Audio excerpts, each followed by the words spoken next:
Hello everyone, and welcome. My name is Tonkatsu Woo. You may call me Talk, you may call me Woo, and I am your host for this show. Fuck, I am. You know, like, I'm really tired. I'm not gonna lie. That whole game from yesterday, trying to beat Elena and all that shenanigans. Jesus, like I am really tired. Like my hands are like they feel sore. I'm honestly surprised that ended up happening. Also, hello, what's up? What's up? Today, yeah. So today I'm just gonna take it a little bit of relaxing. Just I had like a little fun thing that I really wanted to talk about. Also, wait, hold up a second. Jesus, there you go, there you go. I had a little fun thing that I really wanted to talk about because there was gonna be a. Let me see. I had a little plan for what's coming up for next week. So, oh boy, now that I finished beating, quote unquote, beating Elden Ring, I am contemplating to start trying to finish up all the other stuff because I don't know whether or not I should take like a quick break from Elden Ring and play like another game because of I've heard other stories about like DLC and all that is gonna be like a big hassle, and at the same time, like, let me see what else was on my schedule too, because I am contemplating if I should have like some other new games to play, but I think it should be fine. It should be too fine because I think I have like all these other stuff all set up. Also, let me put this up. Let me put this up. There we go. There we go. There we go. Also, it's been a while since I've done this.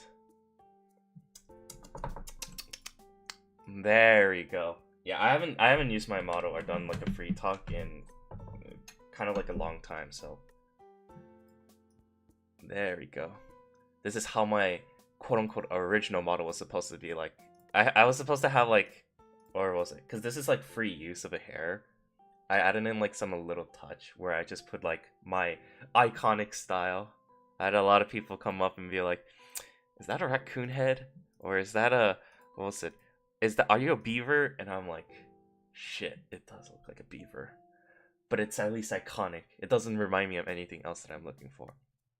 But yeah, so in this free talk, I had three things I really wanted to talk about, and it is kind of like a little fun event.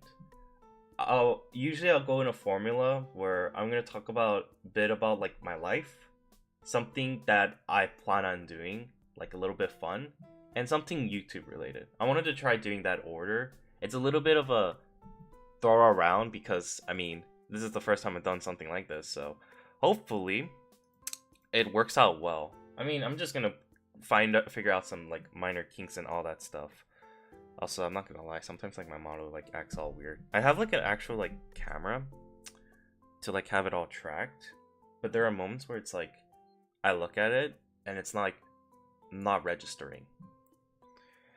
Hopefully one of these days like I want to like save up a ton of money to like one day be able to like purchase myself like a proper model and know like if there's like any scammers or botters around here. No, I'm not looking for a model right now.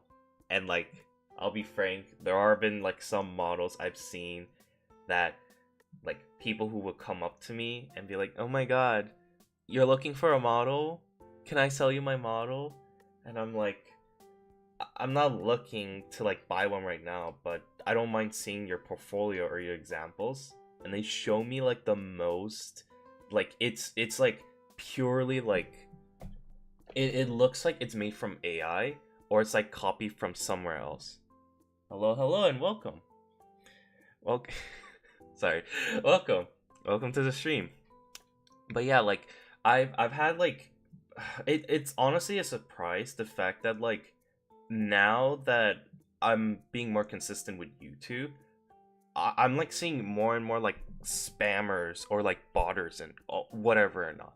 Not like I know there might be some people who are like actual real people, and I don't mind that.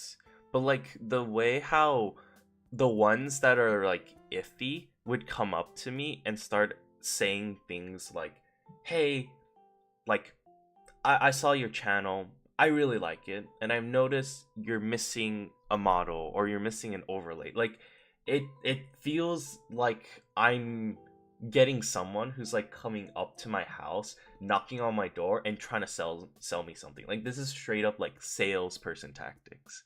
And the reason why I know this is because I used to do that. Like, when I was like young, like I didn't sell things. It was more towards like I had to do like a lot of like volunteer activities when I was young, and some of them were like, it was very like strange because I had like a bad teacher who was like telling me like, hey Woo, like you need to do these sort of activities to do well and get into like a good college. And I was like, because I was young and naive, I was like, okay, I believe you. And one of them was like we had to like go door to door and get stuff that people no longer need anymore, like furnitures to like items, and we plan to either like sell them or donate or like do something else with it. Like the main goal was to make money to help fund for a club. And like it was so intimidating. Like you like imagine you're going up door to door, knocking on a door and being like hi there, like I'm part of this organization. I wish like do you have like any other items like you wish you can like deposit because our main goal is blah blah blah. Like I straight up felt like the what are those groups called? Like I straight up felt like those uh the like like sorry, I don't know how to call it, but I know it usually goes like, hi there, would you like to help support our Lord and Savior? Or hi there, like would you like to like do blah blah blah blah blah. Like I hate those because it's like if I want to do something like that, like I'll go out and look out for it. Or like, you know what, if it's something interesting, I'm not gonna like go out immediately because like I like to do my research because like this is for I'm a very cautious person. So like if there's like any sort of like activity or stuff like people like offer to me, I'm not gonna like immediately be jumping the bandwagon for it because I'm like I want to like do a little research for it, and I feel like that's a good skill to have. I don't know about other people they should have. Like I mean, there's people who are very lucky that never had like any like moments where they felt like ah shit, like I got scammed, or ah shit, I hate this event, or some sort of negative thing that happened from like a sporadic sales tactics. Also, welcome back, welcome back. Like, oh, I had to do this like salesman for like I think like 6 months, and I hated it. Like going up to people, like I understand, like I'm very empathetic, so like I go up to someone's house and I'm like saying like, hi, can you like spare some blah blah blah blah blah, or can you like donate your chair or something? And they're like, no, like I'm sorry, or no, I can't. Like it did give me like a confidence boost, like talking to strangers, but I still felt like I'm not gonna lie, I did not want to go up to like a person's house and ask them something because I don't want that. Like that is like the most that is the I feel like that is like one of the most like hated jobs, or not hated jobs, hated things that people don't like. A door-to-door salesman grabbing your attention to buy you, to have you buy something. Like even when I was a kid, I had people who come up being like, hi, is your parents here? We're interested in trying to like sell like these electrical or solar panels or whatever, and I'm just like, dude, this is just straight up like shady. Like if I wanted to do this, I would have already bought it online for this, or something, you know. But yeah, like I I genuinely don't. I don't know, like having to like going back dealing with like bots and scammers, like I understand like the only way I think I talked about this before, but like there has to be some sort of evidence behind it. And like I keep talking about this because like this thing happened so recently, and like I'm worried that one day this scammer is gonna pull up a link and be like, hi, I heard you want a VTuber model. Here, I'll give you, here's my portfolio. This is a link. and like I'm gonna be like a big dum head and click on it without like checking up, and it's gonna like tag my computer and set up a virus and dox the shit out of me or something like that. Like you gotta be careful now. Like at this point of this day and age, like there's levels of scams where it's like there are quote unquote legit looking emails of either promotions or like YouTube like cease and desist or like destroy channels, like some crazy level of that. And like I know I'm not at that level where that's gonna be a concern for me, but still, like compared to like previous like bots and stuff, that is it's now starting to grow. Like technology advances for a reason. I'm gonna like fucking hate it like the moment like one of them like catches me off guard, because like you can't like it could be so stupid, but at the same time like you can end up like just making a small mistake. Like if there's like tens of thousands of scams that keeps talking to you, right, one of those will catch you off guard, whether they're like the most like stupidest, like obvious that's a scammer level, to like they're actually so skilled at their scam type. You don't know that. You generally don't know that. Oh my god, it hurts my head. Like I know there's like for me, like I'm open to like just talking to some of the people who like message me or DM me, but like I always have to put up like a professional face, because you know like being a professional is something like a very like important that I find. Trying to be like, hey, how's it going? Like, what's up?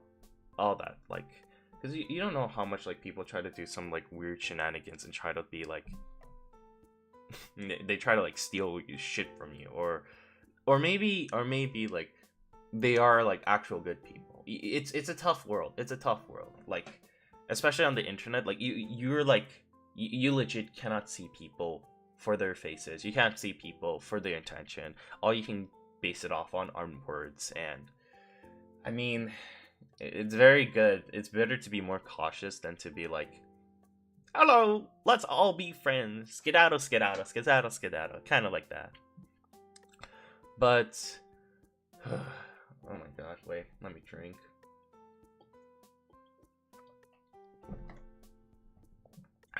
Okay, but like, I don't know, one of these days it's gonna be something. I'm just I don't know, I just really hate scammers. There's like levels of like intention that just grows up that I'm just like, fuck, like I don't want to like deal with this, or fuck, like this is just annoying at this point. Cuz like the amount like I don't know how like scammers like end up like doing all this like stuff. Like I don't know, like maybe that's like I'm like thinking like if there's like a conscious or something, but then again it's like you reach, I wonder if they like reach a certain point where it's just like, oh, it's just another day, another dollar, you know, like I'm gonna do blah blah blah blah blah, I'm gonna scam this person, I'm gonna like get myself like a little like maybe a little like extra activity, a little extra cash. Amazon gift card, hell yeah, I'm getting that on sale.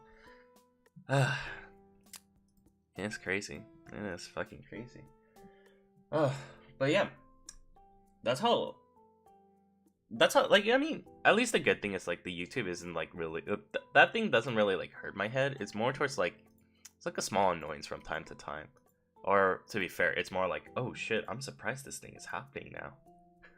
Last time I was here, like I was streaming like I think like this was like a long time ago. I think like 3 years ago, where when I was like streaming so consistently, I didn't really get that. The most I was getting was like, hey, I like your streams. I feel like you're the #1 top tier YouTuber. I have a friend or I have a content creator who's like taking in people and like giving them like tutoring and teaching and whatnot. And I'm like, okay. I'm like I'm not gonna lie, this shit sounds like a Andrew Tate class, or like some sort of like, hey, like what was it called again? Like those YouTubers who are like, I have this, like, I am so rich. I am like the top tier richest level person. Buy my shit, so you can learn how you can become rich as well. Like, what? Like, what? like, like, we have that? I mean, I get it, we still have that, but like, I'm getting that shit as a bot? What? Dude, like, what is going on here? Uh, it it became like an absolute mess, I will say. But I don't really see that too much now. Like I don't know why. I feel like there's like a trend every like year. I feel like the scam just like changes into something new. Like I'm lucky, like, or maybe I'm lucky that like the people who are like trying to like scam me say like keywords that help me notice like, oh shit, like this is actually like a scammer, not like an actual person. Like the way how they try to talk, like sometimes they try to get me. Like before, scammers would just be like, hey, I heard you like this. Do you want to buy this from me? Do you want to buy this from me? I'm selling this from me. Do you want this from me? Do you want this from me? I'm selling this. Like, they immediately start with their pitches. But now I'm getting like, hi, I'm like a good time friend. I really like your content. And you don't have to buy things from me, but like of course, like you can, but you don't have to. Like they try to come up as kind, which is not a bad tactic, because like they're trying to not show themselves as intimidating, but they still try to sell their shit, which I'm just like, what the fuck? Like, really? Like shit, man. Like, why are you trying to sell me your shit nowadays? but I don't know. One of these days, like I'm gonna wonder if they're just gonna be like, hey, like, I want to be friends with you. Let's be the best of buds, and then give it like 1 to 2 months. Like they're like so patient, and they're just like, shit, like here you go. Like, we are the bestest friends, and you know what? Like after like knowing you well and you know them well, they're like, so do you want to like buy some stuff for me? And then they catch you because it's like you actually like spent such a quote unquote friendship time together, like actually communicating. But I don't know how the level of like communications or sociability like scammers do have, because I feel like it's at the current moment it's very like socially awkward. That's like my impression at the moment. My god. Anyway, so enough of the scammer talks. Let's go on with talking about my current life / activity I've been like thinking about a lot. So at the moment, now that I'm like officially back to my place, it is like, oh, I don't mind it. Like, it is nice just to be back at like my house compared to like my apartment, since before like my apartment, I will say like I didn't have like a lot of like my stuff that I had brought along the ride, because I was primarily like focusing. So I finally have myself like my Switch. I mean, not my Switch, my PlayStation 5. Also, welcome. So there are like dots where I can finally play Bloodborne. I haven't bought the game, but I know Bloodborne is only exclusively on PlayStation 5, so I can use that as to grind in some other games and play them. I have all the devices. And, you know, like, I like being back in my house. On the other hand, though, the downside is I don't have as much privacy and room, because like my room is small. Like if I close my door or my window, like it straight up feels like a sauna, because like if I play like some intense game and it's like so hot, my room turns into like an actual oven. Like I start sweating, I start like getting like heat strokes, and I'm like, shit, man, it wasn't like this back in my apartment. I had so much room and the wind was so cold. Like, I miss it. I sometimes miss it right now. Like the area where I live currently is so fucking hot. Whereas like back in my my apartment, it was like cool like most of the time. Like the moment it's like so hot, like it's burning hot, would be like moments of like like I have like nothing. Like I got nothing. I got nothing to like help like clean myself up or like keep myself that mentality. Also, did my vtuber pro? Oh shit! What the? How did this got? Son of a bitch. Okay, hold up a second. Hold up a second. Let me refresh this. What the? Wow. Wow. Technology hates me. Technology really hates me. No matter what I do, technology always hates me. I try to talk, I try to chill. I look at my model, like, up on my, like, phone. And then it just, like, gets a Dano snap. I'm like, what? What the hell? How? How? What? Ah, shit. Dude, man. Okay, hold up a second. Let me do my little technical support here. Okay. What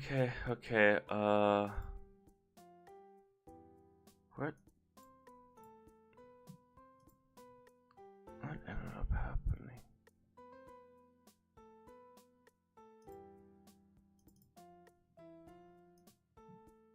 Yeah, what?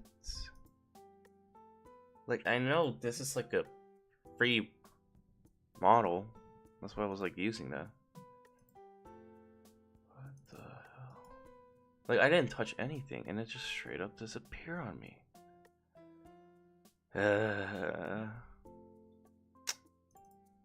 See, this is what ends up happening to me. Like, I get guessed. Okay, wait. Okay, I'm gonna try to like fix this a bit, and if it doesn't work, I'm just gonna like, I'm gonna like try to like. What the, dude, why? Wait. Okay, I'm like able to talk. Okay, for a second I was like, wait, can like. Okay, I'm just making sure about all of my stuff because I generally don't know why this is happening. I've been so nice. This is why I don't bring up my VTuber model all the time, because of stuff like this. Like I just stream, I do something, and I know some weird like take a screenshot, change. Oh. What the?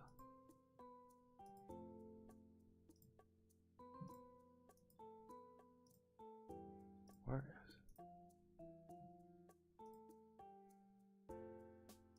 Okay, so at least the VTuber model program is working. Or not mine, but like the others.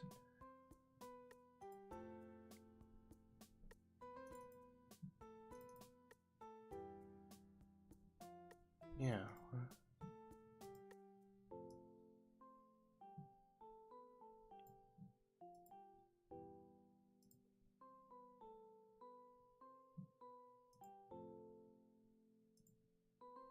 What, did it break? Oh, okay. There you go.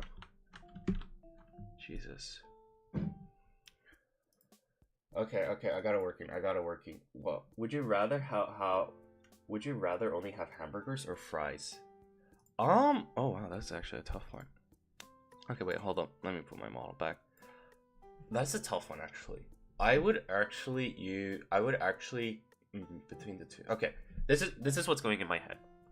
If you have fries, right? Like any types of fries, those are like potato chips for me. Like I eat those. Like I'm a vacuum cleaner when I eat fries. Like I've eaten like 7 bags of fries all in one go, because like my high school used to have like an event, and I would be so hungry after like working out from like a swimming competition. I would like they would like buy a bunch of burgers and fries and just like give me like 7 of them. I think it was like In and Out. Like I know the fries aren't good, to me, like, I like the fries when it's like super fresh. If you like wait it out like 2 hours, oh yeah, the fries suck. Like, they're not good if they like last or like they're soggy. But I do like the fries, especially like when I get it like extra crispy. But burgers, I feel like burgers are also good. Like, those are, I find those as like the main meal. And it becomes like a difficult thing because like if I'm between only eating burgers and only eating fries, like fries is like I can eat it no matter what. Like, I would always love eating fries every time. I would always love eating fries. Oh, I thought it was Five Guys. I did try Five Guys before, and the problem is Five Guys' burgers are so expensive. If I had to like like I do like the fries. Those are like, they have the steak oil and it's greasy, but it's like good, and they put a ton of them and salt.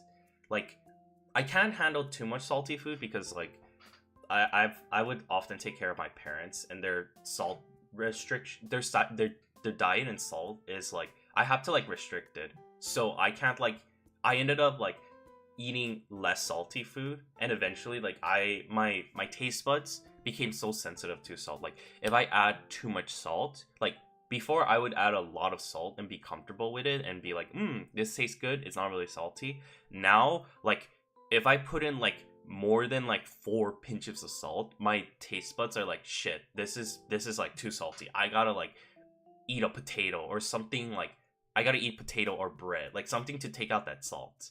But oh, that's gonna be tough. I like, even in In-N-Out, like I would order like, give me fries, medium or like low crispy, not too crispy, but like little crispiness and no salt, because like I'm just eating oil and potatoes, and I actually like that flavor. It tastes really nice. Like, I don't need salt to enhance it because my taste bud is at the level where I can just taste the flavor without salt.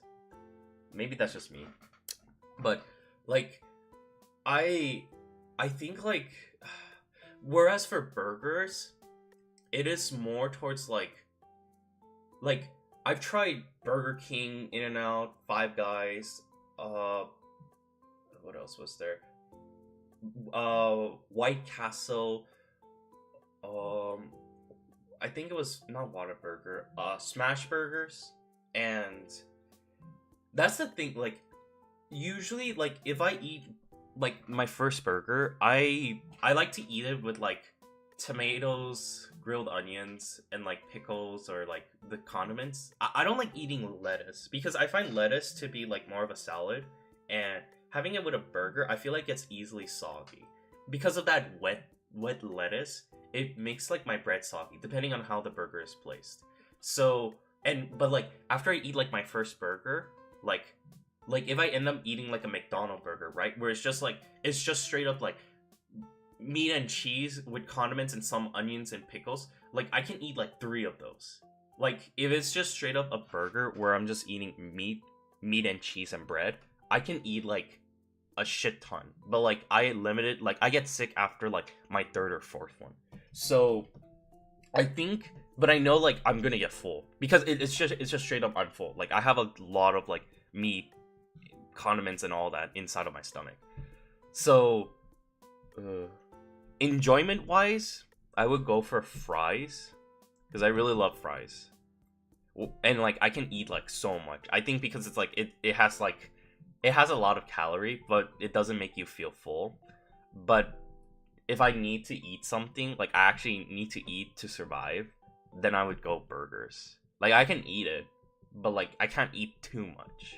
Like if I eat burgers every day, I know I'm gonna get sick. But if I eat fries every day, I think like this is just a normal like this is just straight up like a normal Tuesday or a Monday.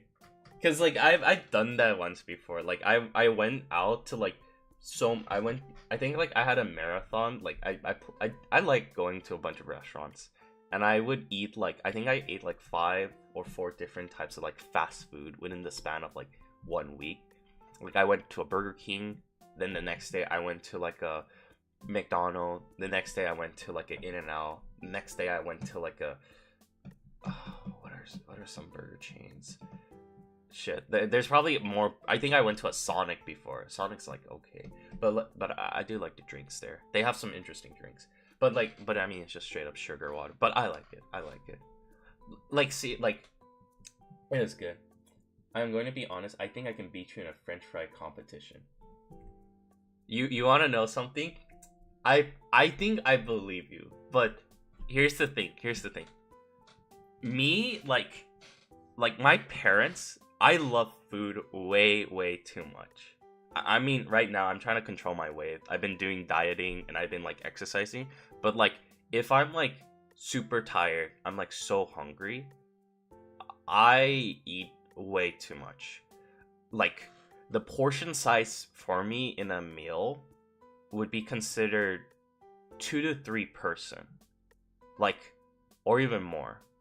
And I know like technically to be speaking, like I know there's obese and overweight. Like overweight is like this is normal weight, then overweight, then obese. I'm around the overweight level. Like I don't look like pure fat. Like I look normal. But like I've had like this is just like a running joke with my family because it's like um we're all like most of us are like medicine related. So like if you see a normal person, right? Like unless it's like they're much more skinnier, like what was it? Even I can like how do I describe it? Like like in terms of like medicine and all that stuff, like let me see what's my height. So like for example, like when you like calculate out like a person's height and all that, like there's like a good value of but a good like average to like meet to be considered like normal weight and beyond overweight. I think I'm like around like 4 kilograms, like a little bit overweight. I'm using kilograms most of the time because that's like the weights I use.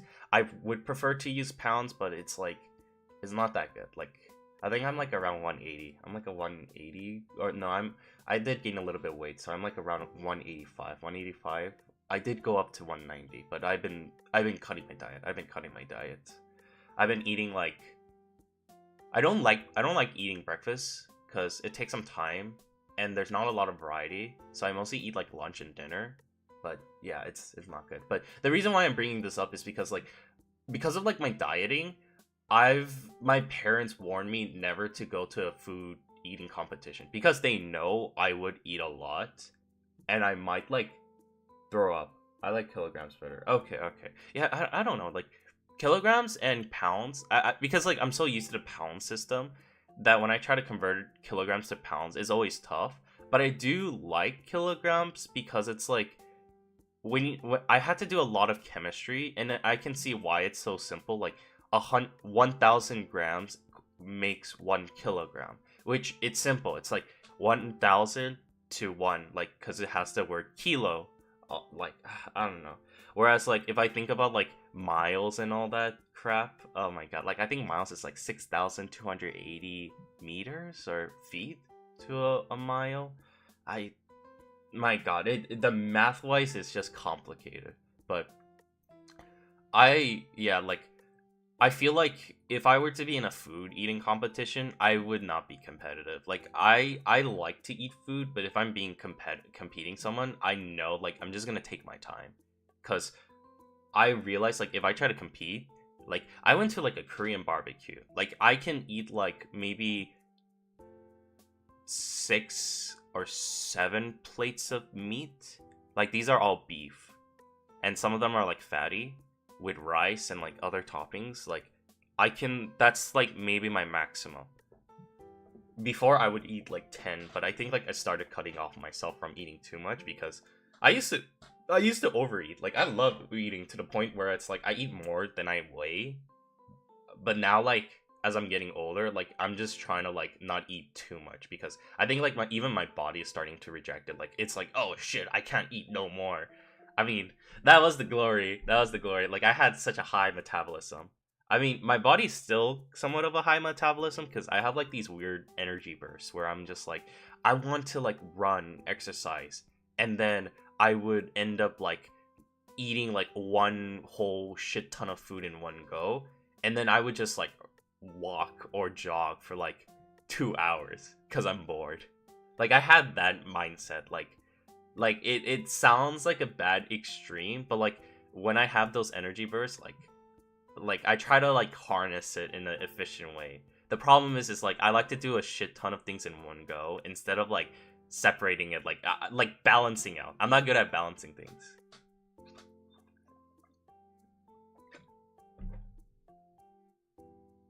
But yeah, like I think like past me, like high school me, the most amount of fries I ate in one go was probably like maybe 7. It's between 7 and 10 fries because like this was during a sports competition.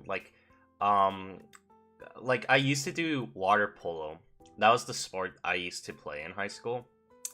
And what ended up happening was like I cannot hold myself back from eating fries, and then I puke out. That's the thing. Like you don't. That's what I'm afraid of. Like I hate puking, so that's why like whenever like I eat so much food all in one go, I try not to like do that because it's like think about it. Like you have such good food. Like imagine you taste like the best bomb fries of all time, right? And like you ate so much, but you know it tastes so good. Like it tastes so good. It makes your taste buds like fly with butterflies. Like it tingles of like it. You know it tastes so good. And then when you're about to barf, like like to me it guilt trips me because like I want to keep all this like good food, but if I barf it up, like I'm just gonna taste like pure acid like on my tongue. Like I'm gonna taste my stomach acid, and that doesn't taste good. And also like if you keep puking a lot, it also ruins your throat because of that acid. Like you have acid in your mouth and it burns it.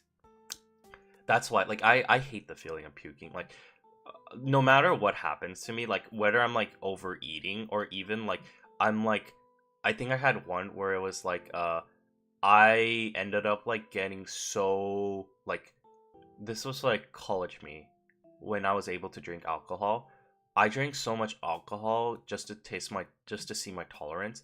Like I was so dizzy and so wanted to puke, but I didn't want to puke. Like I hated it so much. Like so I sucked it up. Like I hold it in and just went to bed. I didn't do anything else. Like I just like hold it in.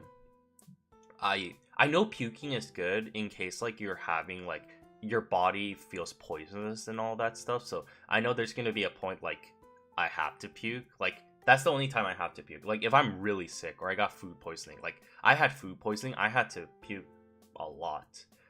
But if it's like food intake, like oh I just ate too much, or maybe like I'm a little tipsy, then I'm like yeah no.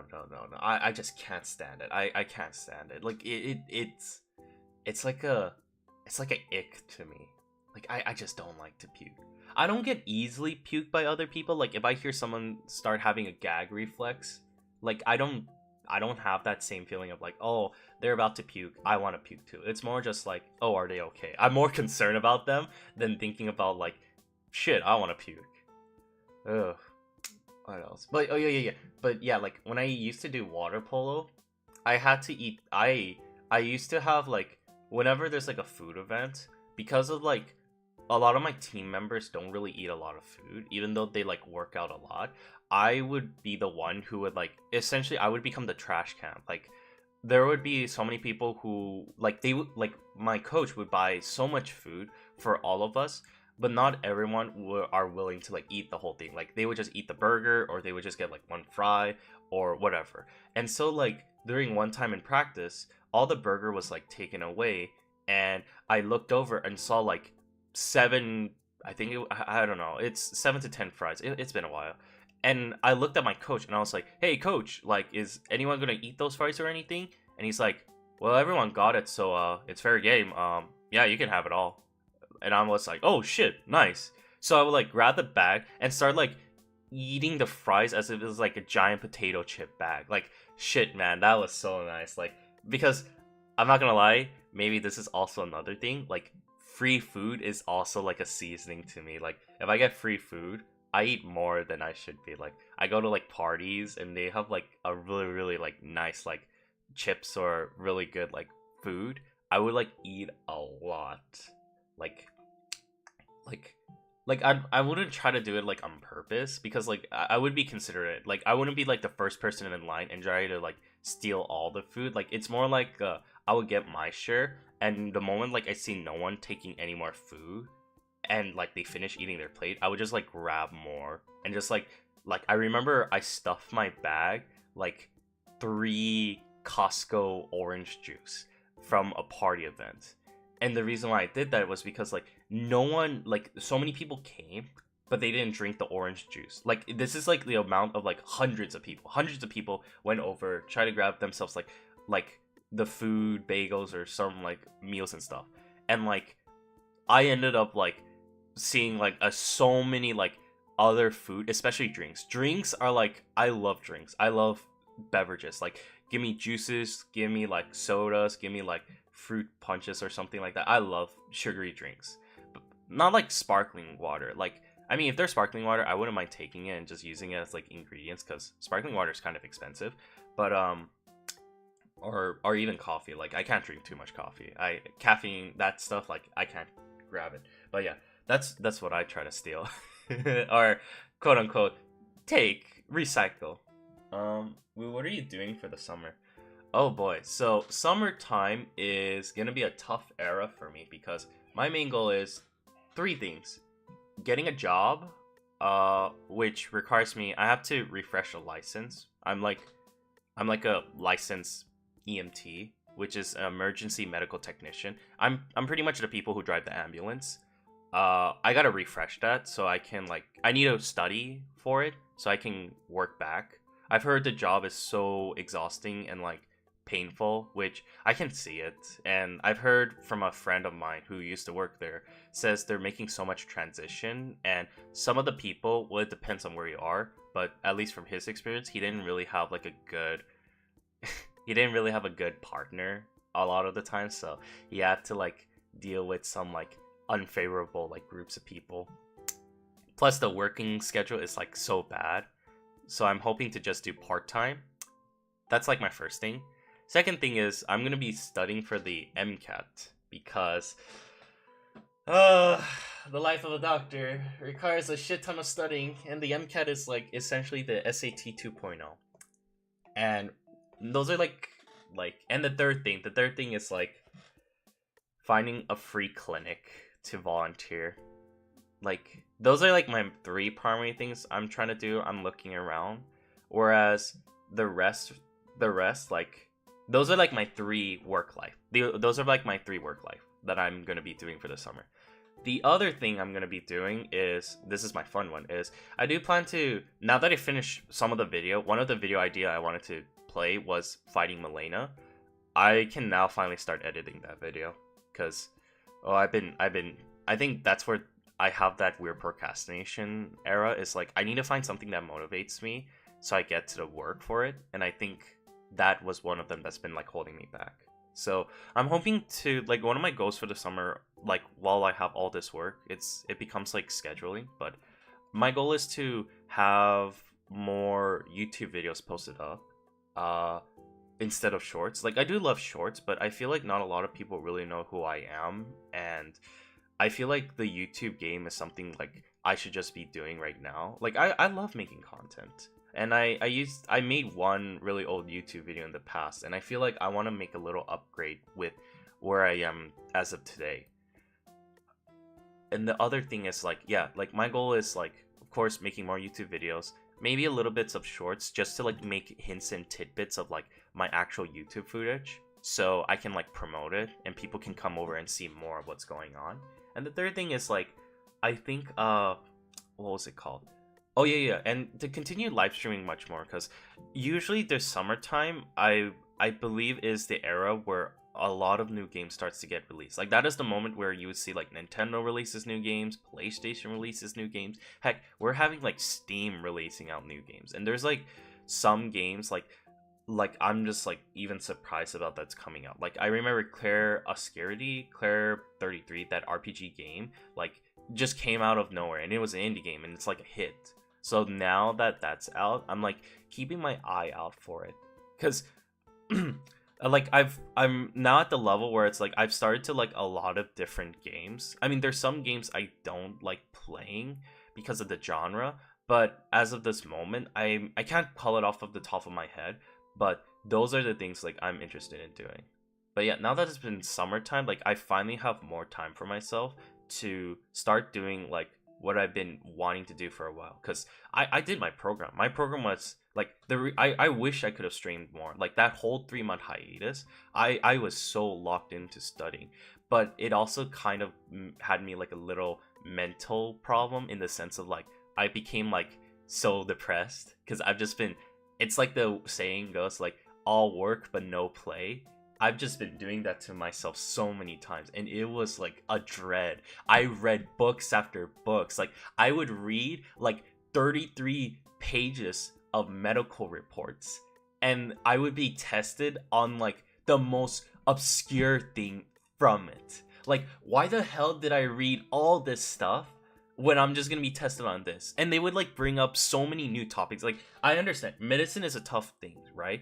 But it's like, imagine you are like at least like I want to be taught the subject, like taught about the idea, and be given like a paper to test my knowledge on this new topic that I've just learned from class. No, in my paper it's like it's some of the topic, but they add in more extra things that hasn't been discussed. So I have to go to Google, search up that term, and be like, what is this? Or what are you talking about? Like that's how info dump medicine is. And it makes sense, you know, like the human body has so many things about themselves, but god damn, at least like teach me about it. Because I've had moments like I would just be taught about something and just be thrown out in the woods being like, okay, now survive. Like, you got this paper, you got this article, now figure the shit out of it. And I'm like, what? I wasn't taught about this. Like, what am I supposed to approach? And they're like, oh yeah, you should have expected or something. Like, Jesus, getting a job is hard. Oh yeah, I had this talk with one of my buddy where this is the thing. So if you're going for like an entry level job, I've heard stories about how people like because of how much expectation people are having, where it's like I think it's like you like they say like they show out like a beginner level job, but they would ask for like 3+ years of experience or like a decent level of experience for like a starting level job. I got really lucky because my first job was like a pharmacy clerk, and I've worked there for a decent amount. He can't say. What he can't. Why can't I say job? Oh, what the? Wait. Let me see. I didn't ban the word job. Let me double check. Hold up a second. YouTube has those weird setups. I'm not gonna lie. Like, I've had like. Let me see. I don't know if it's just because of like how YouTube is set up or something else. Let me see. Shit. I hope it's not because of how. Okay, so one of my words that I can think of, the reason why it's banned is is blowjob, which I'm like, I took that out. I silenced that out because like I had people spam that. So I think that's the only thing. Oh, job. Oh, autocorrect for me. Okay, never mind. Okay. I thought it was like the YouTube filter, which I was surprised if YouTube's that smart, advanced enough to block it out like that. But yeah, like the job market is very tough. Like, don't get me wrong. Like, I totally agree. It's like what makes it even worse is I'll tell you the story here.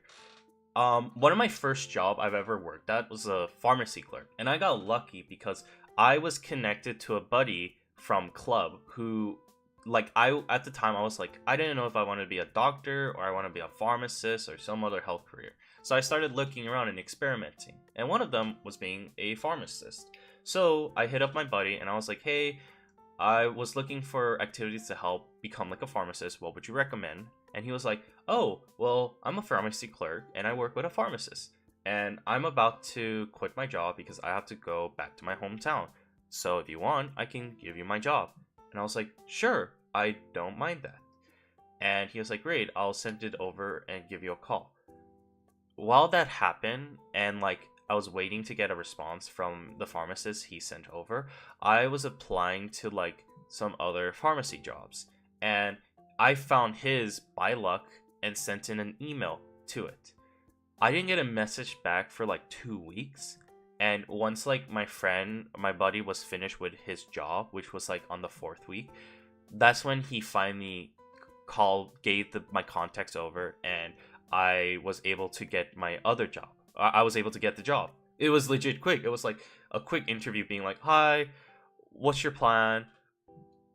What are you doing? And all that stuff. Like, oh, hi, my name is Wu. I plan to go become like a pharmacist, or I'm exploring. And yeah, I never had a job before, but I'm willing to learn. I'm willing to adapt. And I do also have also in college and all that. Whatnot, yada, yada. And eventually it reached to the level, like when I said that, I immediately got the job. And the irony is, like, on my online application, like I did not get any message. And after working there for like 3 months, I asked she was like a coworker, but she was the one who trained me too. I asked her, hey, cause like I noticed you were like looking up on Indeed or like these job website, and I remember I sent you like an email about it. Like, did you ever like look it up? And she was like, oh yeah, no, we didn't. And I'm like, what the like, do you even use this? And they're like, I mean, kind of, like from time to time. And it kind of gave me like a little perspective more about like this was before how much AI was advanced. This was like pre-AI. And like at that time, like the amount of people trying to like see who gets accepted and not for jobs, especially online, like it sometimes frustrates me, because at that point, like I'm more of a people caller. Like I would rather just call the person and just be like, hey, is it possible? Could I do an interview? Or are you guys hiring? All that whatnot. And I understand there's so many people who are also looking to do that sort of activity, or who does that. But I'm just like, it feels most comfortable for me, and I feel like it forces the person to be more like, hey, get your shit together. Like you have a job opening. Like they didn't know. Like that my previous job straight up did not know I sent in a request to work until like my buddy told them. Like that's why like the number one tier to getting a job is legit social networking. Like you have to know someone. Like you have to know someone who can hook you up. That is the number best way to get a job.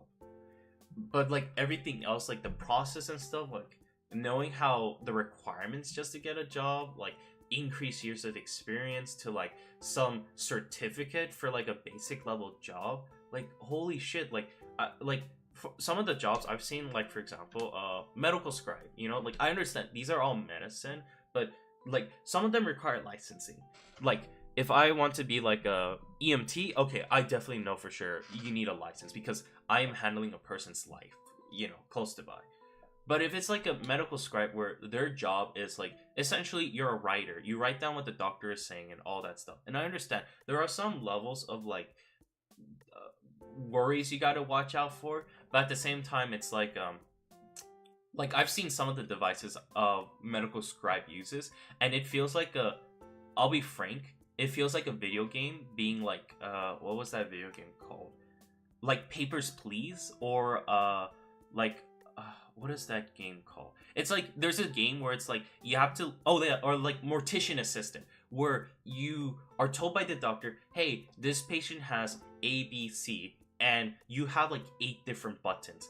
Buttons are like symptoms, symptoms, head, shoulder, stomach, legs, feet, diseases, and like some other stuff. And you would just click on that and it shows like a preloaded like symptom, and you click on that, like the Mortician Assistant, like all these keywords, and then done. The process is done. That's at least what I've seen. Like I know there could be more medical scribe, and every medical scribe is different, or some jobs, but like some of these like works and tiers, like of course, like if you are a good listener and you are quick on your feet, like typing for example, if you're a good typer on type required jobs, like that's important. Like I've seen those, and what I'm worried about now that I'm starting to like apply for jobs is like the requirements. But I mean, at least for an EMT, like I've had some difficulty, but like EMT for example, like I'm just worried about the environment and the work life schedule. Like I want to do part time, but what I'm worried about is like my driving and all that. Like there's gonna be a moment where like I have to drive for like plus 5 hours or more, like straight up 10 hours. And what scares me is like my back is a bit fucked because I think like I was in a car accident for a bit, and like I can't, like I get weird nerve pokes after like 2 hours of just like sitting in a car in a certain position. So I'm worried that like I'm gonna have like these like weird spasms on my legs. Like it's not like spasm as in it twitches. It just like I feel all tingly. Like it feels uncomfortable because I have to like drive an ambulance for like plus hours. And the fact like I've heard there's like policies for like certain EMTs where it's like if they are not 21 years or older, they are not allowed to drive the ambulance. And I'm like, I mean, I'm already above the age to drink, so and EMT is like a common job a lot of like teens get, like 16 to a lot of like 16 to like 18 year olds being like, oh hey, I want to be a doctor, I'm so excited, I know everything. And I'm just like, bruh. Bruh, it's gonna be tough, the job market, I'll be fair. But I did hear that the moment, like the bright side of things is that if you can manage to get yourself like a first job and have like more than 6 months of working, I feel like that's like a good background coverage that like at least like if you ever want to do any entry level job, like people are more considering to like see you and like hear you out because you have that experience. Because I think like people see like having no jobs, especially like, depending on how old you are, is considered like a red flag. I think I'm cooked. I mean, no, you still got hope. You still got hope because it's like it depends what kind of job you want. If you like, there are some like I hate to say it, but like there's some jobs where it's just like it's so bad, but you just gotta do it. Like EMT is one of them. I mean, I understand how important EMT is, but at the same time, it's like it is like pure level customer service and like driving and dealing with like people, which can be like shit depending on like who you're dealing with and like how the mood is. Like if you're unlucky, that shit can happen. And knowing my own luck, I'll probably have a bad dice roll. But if you can find yourself like it depends on what you want to be. Like depending on what you want to be as you grow up, like if you find a job that correlates it, that's very good. Or if you have the time and you're able to work like just for cash sake or something, or you want just some extra experience, then by all means like try out like a simple job. Like but it depends. Like I got lucky because my pharmacy clerk was super chill. I sometimes have like very bad customers, but at the end of the day, I mean I was able to do my work. Like my company changed a lot, but I mean I was doing simple stuff, which is just cashier shit, which is very easy. I just like type in all the numbers. I kind of just memorized all the price tags of all the food products, and I was just like, yeah, it's whatever. But I think there are still hope. It just, as I like to say, it just depends on how you skin the cat or how you approach life. If you want to do the speed running method, which is the fast way, try to find a job that like that correlates with your future life, and like you it connects with you, so it helps you as like a good resume and all that.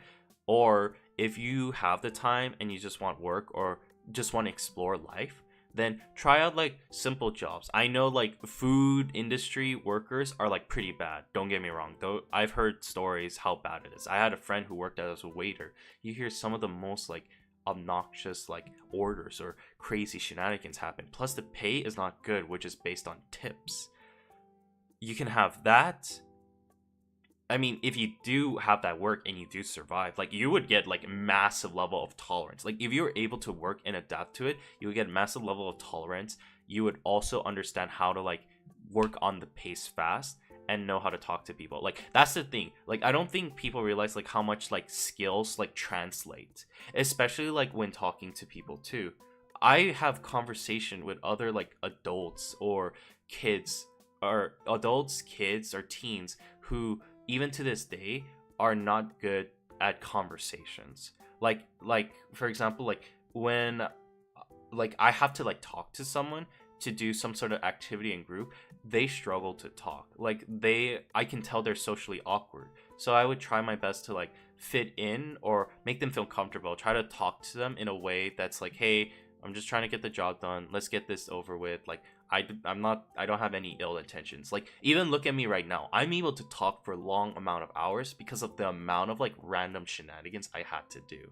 Like customer service in a pharmacy clerk, I have to talk to so many people being like, hi, would you like your medication? Do you need this? And then later on, there's like people who are like, hey, you are unfamiliar with this medication. Of course, I'll bring over the pharmacist to help educate you. And I even had like a random guy who was worried about like him having like a heart attack. So I taught him how to use a blood pressure cuff, which is like, it checks your heart rate. And I even had to assure him being like, hey, because he told me like he drank 3 shots of like espressos and he took his son to the ER. I don't think, but like, I think it was just a quick ER. It wasn't something too major. I think because he told me, he was like saying like I'm just like all over the place. I took my son to the ER, but he's good now, and I'm just like still freaking out. I might have a stroke, and I was like, hey, you should be fine. Like that's just like a. I mean, it makes sense. You are a little bit stimulated because you had 4 espresso shots. But it's okay. Just take your BP cuff, relax. Like I had to learn how to talk, be kind, relax. I don't hate it. I love being empathetic. Like if people are like chill and I'm like kind and they're okay with that, oh, I love that feeling. What's it? I'm just not a conversation starter. No worries there. Remember, in life, there are many different types of jobs too. It just depends on how much you search, because this is where it becomes quote unquote like gambling. The reason why I bring up conversation and all that shenanigans is because that's my path. I know in my life as a medical profession, especially as a doctor, I know I have to talk a lot. And I'm going to be involved with people, which that's what I'm comfortable with. Like I love that. I know that's not for everyone. And we'll say there are other jobs catered towards people who aren't able to talk or aren't good in conversation. But it also depends too, because it's like, unless you're your own boss, which also has their own risk, you're still going to be forced to talk to people. So you don't have to be good at conversation, but you should know at least a decent amount of level to have a conversation, if that makes sense. It's like you can live by yourself with no one around. That's great. But you at least need to know like how to like survive in life, in the sense of like, hey, I gotta go to the supermarket, I gotta talk to the cashier to be like, here's my grocery products, how much do I owe? I know that's not considered I mean, to me, I find that as a conversation. Like conversation is like any form of communication, and I get you, it can be like scary too. I used to suck at conversation. I hated talking to people, but I've gotten a lot better at it because I was put into so many random places to do all this. I don't like my door-to-door salesman. I hated it, but I lost that form of embarrassment whenever I communicate with people. Because at the end of the day, maybe I'm just old. I'm just like, I don't really give a fuck like what happens in my conversation unless it's like detrimental to like my resume or career. But like even in jobs, I don't know if people know this, which also like sucks. Like my first time getting a job, I didn't understand how paychecks work, and I didn't understand how like, what was it called? I didn't understand how, oh shit, I'm forgetting the term. Okay, I didn't understand how paychecks work, but also when I started my job, I did not understand how to like, oh yeah, the work-life balance. So when you like work in a job, apparently like, if it's a first level job, you don't want to work too hard, because like when I first started, I was so energetic. I was like so like fresh meat, you know? Like if you never had a job, I know there's the odds of people being so pressured to do like the best of their ability. That's how I used to feel. And I had one coworker who came up to me being like, "Hey, you know, you don't need to act all like energetic. Like it's just normal. You don't have to worry too much about it." And I was like, "Really?" Like I had good coworkers who was like a good instructor to me, because she was like informing me like, hey, you don't need to stress out, and yeah, like you're just doing an entry level job, like you're not gonna get like bonus or benefits like that, like Like, plus, like, if you work very hard in the first time, that will be the expectation your boss will have for you, and you'll still be paid the same amount. Whereas if you just work just enough that's like good enough on the job, then your boss won't have as much of a high expectation for you to do that. Like, that's the thing. Like, you don't want to like work too low to the point you're slacking off. Like, not like regular show level, like where they genuinely were slacking off. Like, you just want to work just enough where you get the job done and you're like not like forcing yourself to do extra work, if that makes sense. It's tough. Like a lot of these things, like, you have to be comfortable with like making mistakes, and you might get scolded. Like, I had moments where I got yelled at, and like now, like, I'm just like, I don't take it too hard, but I do listen it out. And it's like it's fine, because it's like that's natural. Like, at first value, it sounds scary, and it is scary, like getting yelled at from a job, being like, oh shit, like you're doing shit work, like blah blah blah blah blah blah blah blah blah, all that stuff. But you gotta remember, like if you let it get to your heart and let it scare you, like, it's not gonna help you grow. Like, you're always gonna see that. I've learned it the hard way. You're always gonna see, it depends where you work, but I feel like there's always gonna be like shitty people out there who are gonna like scold you for either, like, it could be your mistake, that could be a super simple, or it could be detrimental. Whatever it is, there's gonna be people who are gonna yell you for that. Until like you're your own boss, then it's like yeah, like no one's gonna yell at you, but you're gonna get a different problem being like any sort of business. If you're your own boss, like, you have more responsibility to carry on. It's like that weird like gauge level. It's between like you're either being scolded by people for not doing your work, or like you have a boss and you have like not as much responsibility, versus you are the boss and you have a lot of responsibility. It's a strange world. Of course, there are jobs that don't involve those things, but I don't know them too well, or it varies. It all depends, because this is life. Life has so many different new like activities, new works that are just like popping up. Like, shit, we have AI. Like the fuck. Like, I don't remember AI. Like the amount of investment AI is doing, but at the same time, it's also like ruining the job market too, in the sense of like it's taking out like jobs that like other people want. Like, I think pharmacy clerk was one of them. Like, it's now like you don't have like online shopping being as you have more online shopping versus like in person like job marketing, or you have like what was the other one, or you have like random shenanigans of like, I'm trying to remember what's the other one. Like, you would have like job markets of just like, hey, like, I can't do this, or well, what was else it was ruining? Oh yeah, or like waitresses. There you go. Like, you would have like the removal of like waiters and waitresses being replaced with like robots. You just gotta live and adapt, and that's how I view the world. It's like, I always try to like find something. Like, I always try to find any new technique I can learn and try to like improve on it onto myself. Like, if I want to become like a like if I want to be an expert at like talking, I would do that. Like, I would try to be like a pro, not a pro, like a what was it called again? I would try to like be a like, what was it? If I'm not good at talking, I would try to practice on that so I can open up more branches for myself. Or if I'm not good at like writing on a keyboard, I would practice a little bit on that, so I'm really good for like desk job if I need to like type out stuff for like pretty fast or for a long time or something. It's like there's always like multiple different types of skills that I believe you can learn and can be applied to many different types of jobs. Of course, the more unique that skill is, the more difficult it is to try to like have it. What was it? Yeah, the more unique the skill is, the more difficult it is to just get a job based on that. And it's tough. It is tough. But I feel like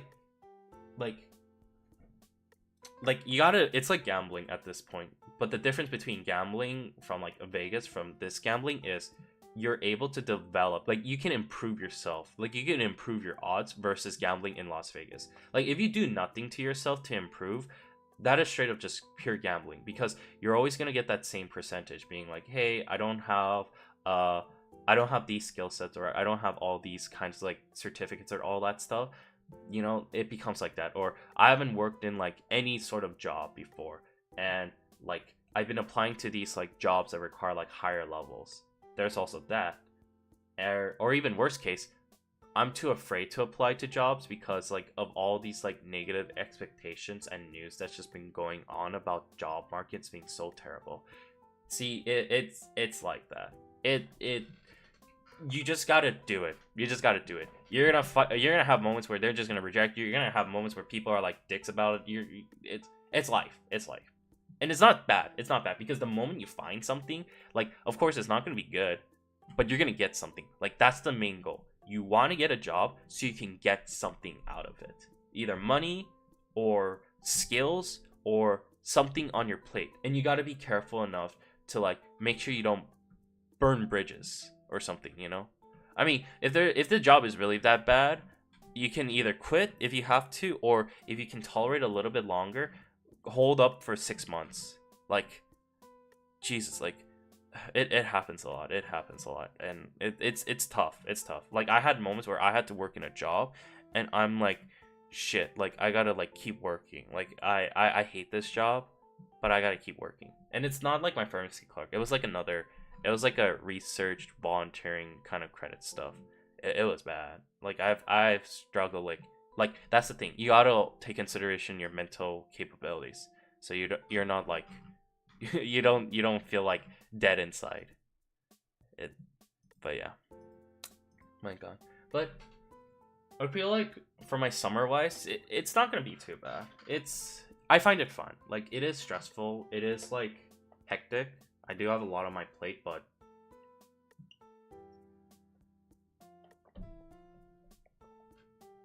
I still have fun. My only worries is romance. Romance is my big shit I'm worried about. Cause like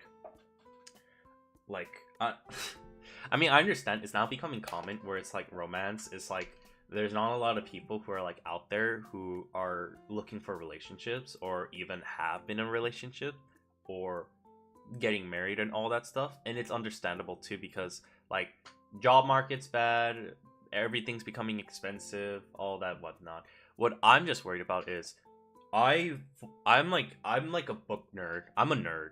I'm generally a nerd. It's hard for me to start small talks, or I'm awkward when creating small talk conversation.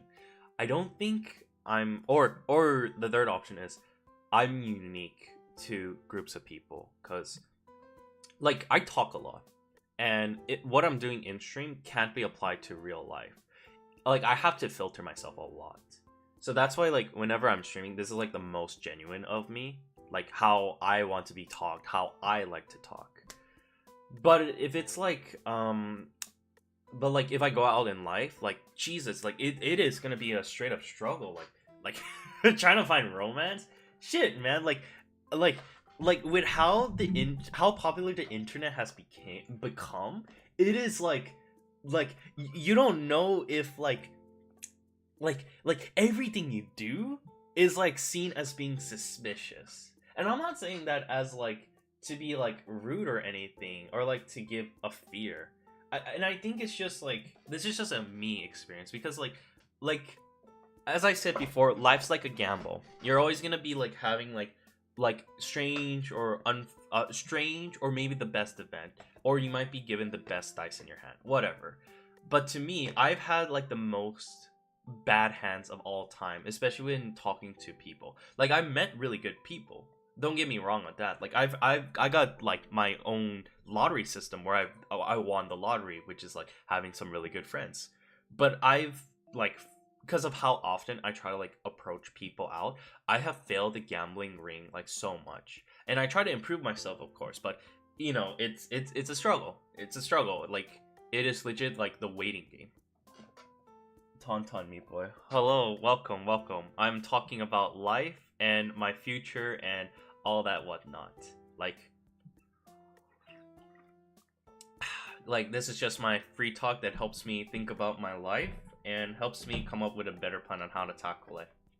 I'm right now I'm like making little stories, but this is my middle one of just like, I think I just finished talking about jobs, and now I'm talking about like how to like handle with like life-wise or social communication with like people, especially with like the opposite gender, like the dating scene. The dating scene is like pure like chaos. I feel like, because like I keep on having so many bad hands. I've had, when I talk to my therapist too about this, like I meet more mean girls. Like she was so surprised when I said that, and she got so hooked up onto like hearing my story, and I was like, damn. In my head I was like, damn, like really, like it's like, because she was so interested when I was like talking about all my scenario. I was like, I felt like I just got her hooked. Like I'm telling her like some movie stories. Oh yeah, hey, back from leg day here. Oh, welcome back. Also nice working out the glutes. I'm not gonna lie, I do like it. Barely surviving. Oh shit. I heard drinking protein shakes is really good after a hard intense workout. That's what I remember. One of my buddy who does a lot of workout routines, after they get like muscle fatigue, he always drinks like a protein shake. By the way, what are your thoughts on existentialism? Wait, let me check up the definition for it. I always have that. Let me see. Definition. A philosophy or theory or approach which emphasizes the existence of an individual person as a free and responsible agent determining their own development through acts of will. Okay. Let me think about it. Believe we are each responsible for creating purpose or meaning in our own lives. I feel like for me, like, I think my own definition for existentialism, or at least like this is how I view life in self. Like, I view my life to exist in the sense of like, how do I say it?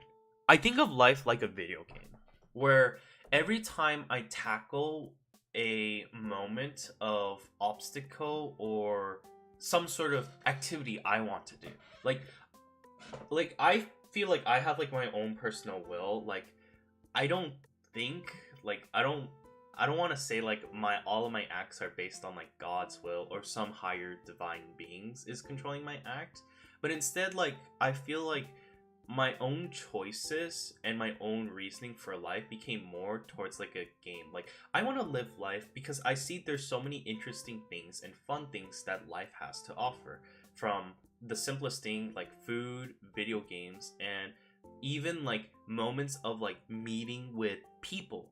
Because I had moments in the past where I enjoyed conversation with people and some other activities that brought me joy, and I do seek out and try to like relive it.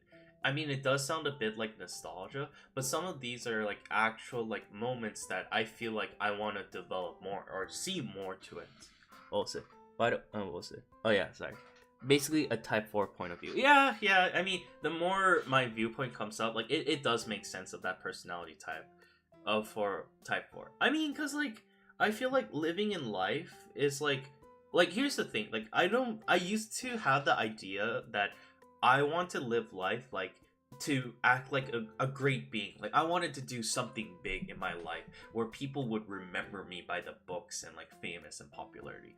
But as I've gotten older and I started to realize like that's the idea of like me wanting attention seeking. But as I've gotten older, I'm more low-key and just be like, I just want to do what I want to do. Like, I love games, I love to talk, and I love to make food and enjoy the taste of food. Maybe nature walk as well. That's what I always enjoy. Also, which does statement might annoy type 4 because they want to be an individual and unique. Typing them into a mole. Yeah, typing them into a mole will piss them off. Like, yeah, that's like how... if it was past me, I would have been like, no, like I want to do something big, or no, like I'm different enough, I'm unique. Like I used to have that. Now I'm like, I understand, like even right now I'm like, there are people who are very, very similar. Like you're gonna see like so many people out there who sound and act the same way. And what I mean by this, as in like, for example, like when I have conversations with people, they are not one-to-one exact replica, but they do have a certain personality that seems consistent. Like, I know how people in the world, like, they are many unique peoples. Of course, I believe that. But at the same time, with so many unique peoples out there, there are also going to be people who share similar or common traits. Why do people have the habit to identify patterns, you know? I've seen so many patterns and I can't help it. Like, I try my best to like avoid assuming if a person has A, B, and C, they're gonna act in D, E, and F, you know? That's always out there. But yeah, like even the personality types. Like, I know some of them could be like, you know, like we love to do like horoscopes or even the personality types. It can be like super accurate. Like, the main point is a lot of these like tests does categorize us, and there's a reason for that, because to me it does make sense that these categories would exist, because people have a commonality, either personal experience or maybe, I don't know, genetics. There's so many different factors out there, but at the end of the day, some of these factors just point out to a common character trait. I mean, unless it's like you get into the rare ones where you actually find like new ones. That's why, like, I still believe the notion that everyone is unique on their own. Like, there's always going to be a unique person. But yeah, like, I think, like, as I've lived through more towards life, I just became more, I wouldn't say depressed. I would be more like maybe pessimistic kind of mentality, because it's like there's just so much like random stuff. Do you want to know the actual explanation behind it? Ooh, you know what? I don't mind. Yeah, sure. Tune me on that, because my thoughts would be like maybe the idea, or actually, yeah, tune me in on that, because I don't know, like, personality is very tough. Personality and human emotions, I'm not gonna lie. Like, this is why I love to talk with people, but I also hate talking with people. It feels like every time I try to communicate with someone, it generally feels like I'm playing chess, where I have to say specific keywords or ways to get myself to become more likable with this person. And I don't have to force someone to like me. It's more towards like when I go into like job markets, or when I go into like having conversations with romantic partner, I know the main thing is that, like, you want to be yourself. That's important, but at the same time, you don't want to like scare them off, because I started to realize, like, in dating, you need to establish trust before they can like be comfortable or understand and accept some of your flaws. That's what I've learned. You don't want to like approach someone with like bad flaws you have, since that in turn would cause them to take advantage of it. Also, humans are genetic and mostly predictable due to nature and nurture. Yeah, that makes sense. That makes sense. I guess my idea was like it's due to the person's own experiences. And I feel like a lot of experiences always follows a common theme or an act. And it sounds tough. Like, I know, like, sometimes, like, these common themes of, like, something positive, like, or even, and it's tough and harsh, but even something negative follow, like, certain patterns.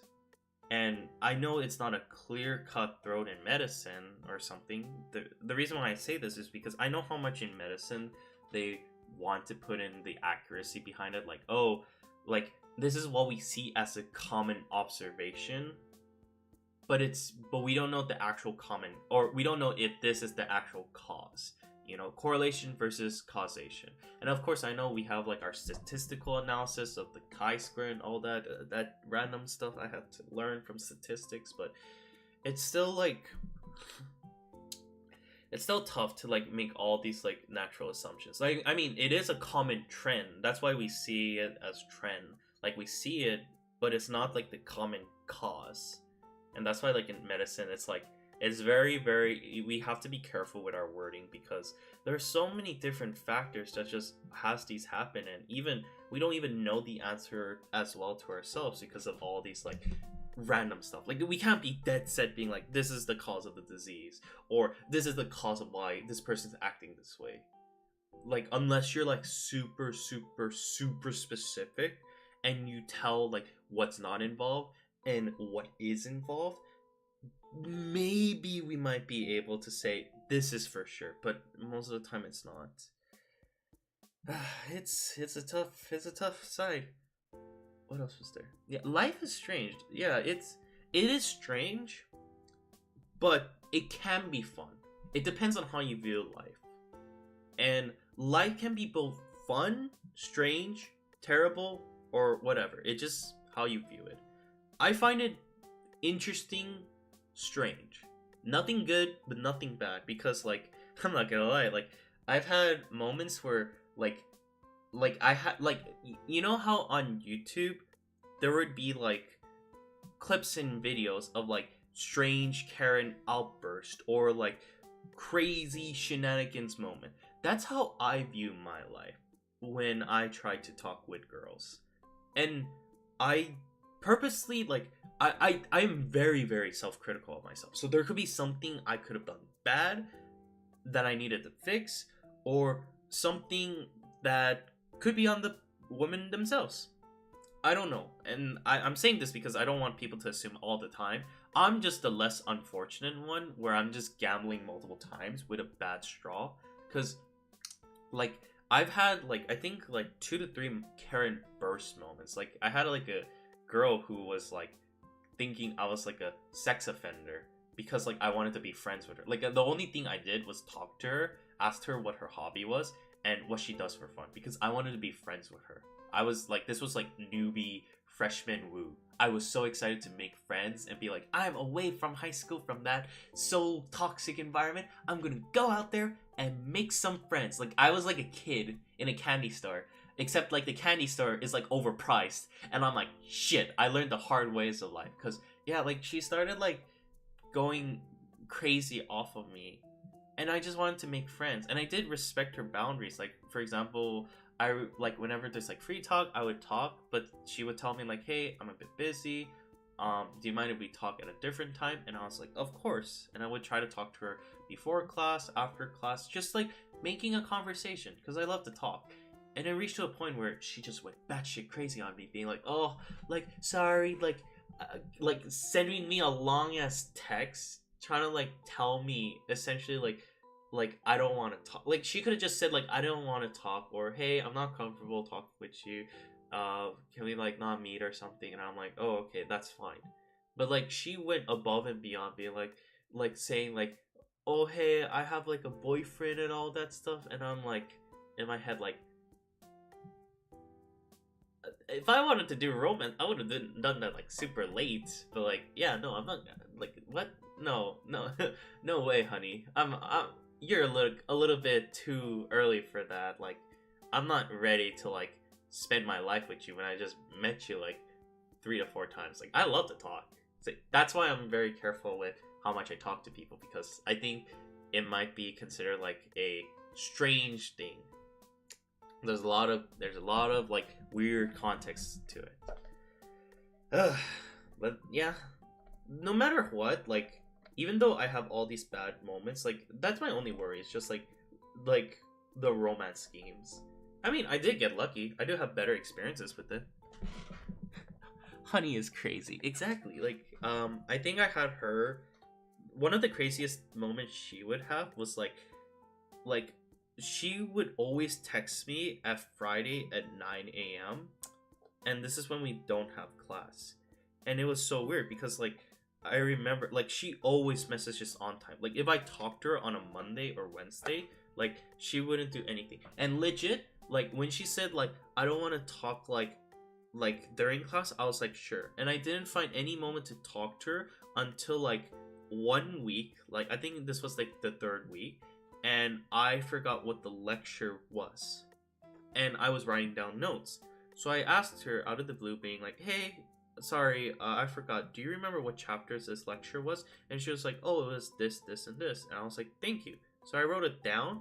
And once we were done, the next day, I think this was a Thursday, on Friday, she spammed me huge, being like, oh yeah, I don't feel comfortable with you, blah, blah, blah, blah, blah, blah, blah, all this long text. And I was like, dude, I just asked you what the lecture title was. I didn't ask for your social security, your sex life, your fucking all this shenanigans. I legit just asked her like what was going on, and she said like, oh, and I had a boyfriend. It was so much huge text. I had my friend tell it off to them, like legit saying like, oh, sorry, like I was not trying to give off that impression. Like, yeah, it's great. You have a boyfriend and stuff. But yeah, like I'm honored, blah blah blah blah blah. Like I'm on, like whatever. Like I'm honored, but yeah, like her main request she tried to ask me is, I want you to be 100 feet away from me. So I texted her being like responding back to it being like, yeah, I'm not gonna accept that request because I have to study and I prefer being up in the front seat. So I have to do what I gotta do. Like I put my front ground. Like, like I'm not a simp. I'm fucking not a simp. And so when that happened, like she even sent out a text which was so bad where she's like saying like, and I've learned this, when people say this, they might be this, where they're like, I'm not trying to act all bitchy, but I but like you gotta like stay far away from me, blah blah blah blah blah blah blah. And I'm like when I showed this to my friend was like, dude, she says she's not trying to be a bitchy, but she acts bitchy. Like that's the most hypocritical thing you can do. But yeah, we should do a Woo out of context compilation one of these days. If like all these clips, you can use them as long as you just mention where the channel's from. I don't mind if you guys use them. Like I have so like my love life is like the definition of a desert, but it's on fire. Like it is bad. Like I do admit to myself that I am not good at talking, but my intentions are not like that of a predator or that of like a I'm not good at manipulating people. That's how like to like my own perspective, like how like from what I remember from my past self, I always came with kindness. Like I just wanted to make friends. Like I had the simplest reason. Like yes, I did wanted to date someone. Like yes, I did see her as like a potential person I want to romance, but I always try to take things step by step, which is the way to make someone like your girlfriend or something is to first become your friend.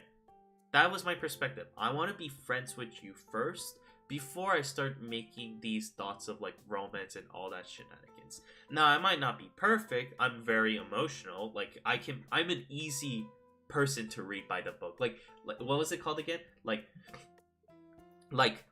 you can see like I'm as easy as like my emotion shows up on the book. Like you can easily read me. So sure, that could have been some sign of romance, but at the same time it's also signs of like nervousness for me because like, you know, like I'm not used to like doing these activities, and I was very like not I guess I was confident. I was like very confident, being more like, or naive. I was very naive, so I didn't take into consideration about all these like different factors. Now that I'm older, like it becomes more difficult for me to like pursue or just like push it because of like, for example, what I mean by push it, like go out and just talk to a random stranger, because of how if it was past me I could easily do it due to my naivety. But now as I'm older and I lost a bit of that, I can't like go up to a stranger being like, hi, how are you doing, like how's it, what are you doing, or what you up to, because I start realizing like my own actions. Like if I was in this, like I'm comfortable with that if people come up to me and talk. Like I do that so many times. I had so many people come up, talk to me asking for help, and I try my best to help them. But if it's like a stranger sort of activity, I'm trying to think like if I'm trying to think from the perspective of like for a girl or a dude, like I understand like, oh, that could be weird, or oh, this could be strange. Like it becomes like social cues. And I always hated the fact like how people would say like in like there's a saying where it's like where's your common sense? Because like even nowadays currently I feel like the sense of common sense is just thrown out the window. Like you have so many unique or weird exceptions, like because of how big TikTok is or social media, all these like crazy Karens shenanigans or like creeps and stuff is now like like legit like a witch hunt. And I'm not saying like it's not good to be cautious. Like it's always important to be safe. Like that's the number one priority, safe.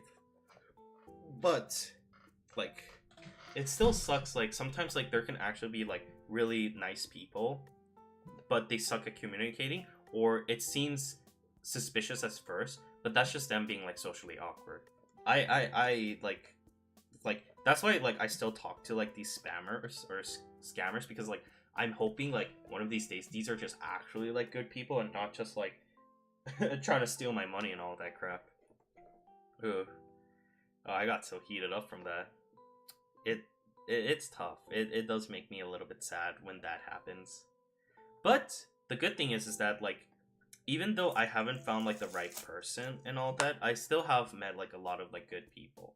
And like I did get like more perspective of like I'm not afraid of women, but I'm like very very cautious around them unless they have like certain backgrounds. Like I've remembered like married women, like I'm not like, of course like I despise cheating, but for some reason I always get myself connected with married women, and I find them very very like kind and helpful, because like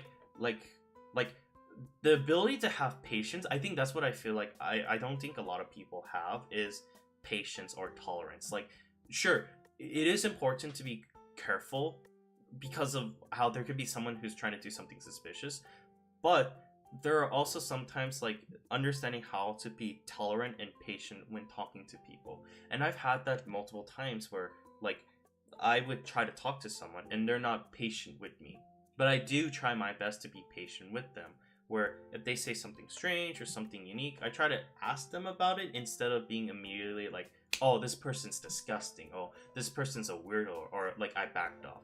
And I know I did this because I had like a romance experience in the past. I don't know if I told the story, but I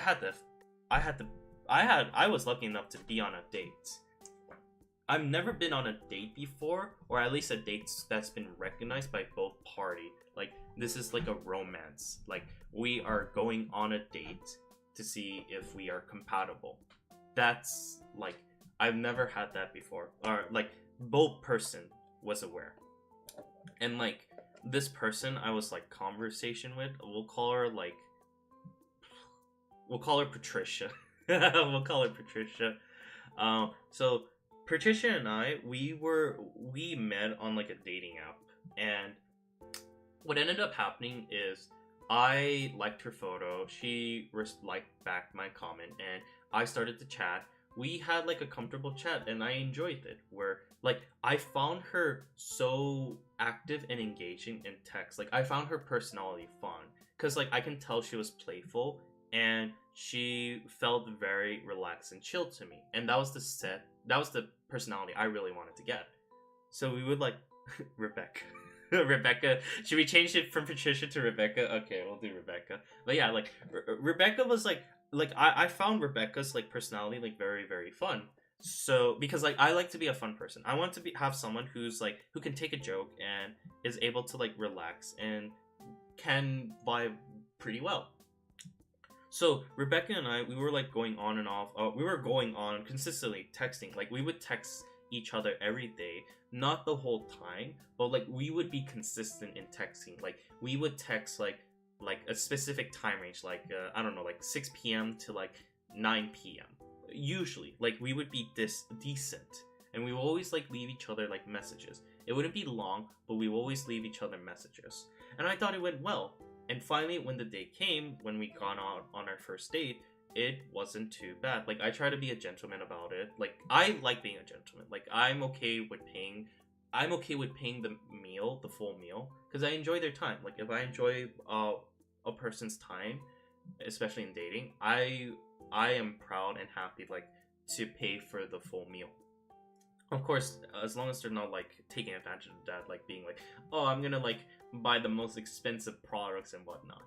I did that, and I think like our first date, we went out to this like nice warm like cafe, of a Japanese cafe, and I remember both a friend of mine, because she was like married, she gave me some like advice on what to do on a first date, and my buddy, So I got her some flowers, and I got lucky because I wasn't sure what flowers she liked, but I got her like tulips, and apparently I was lucky and she liked them.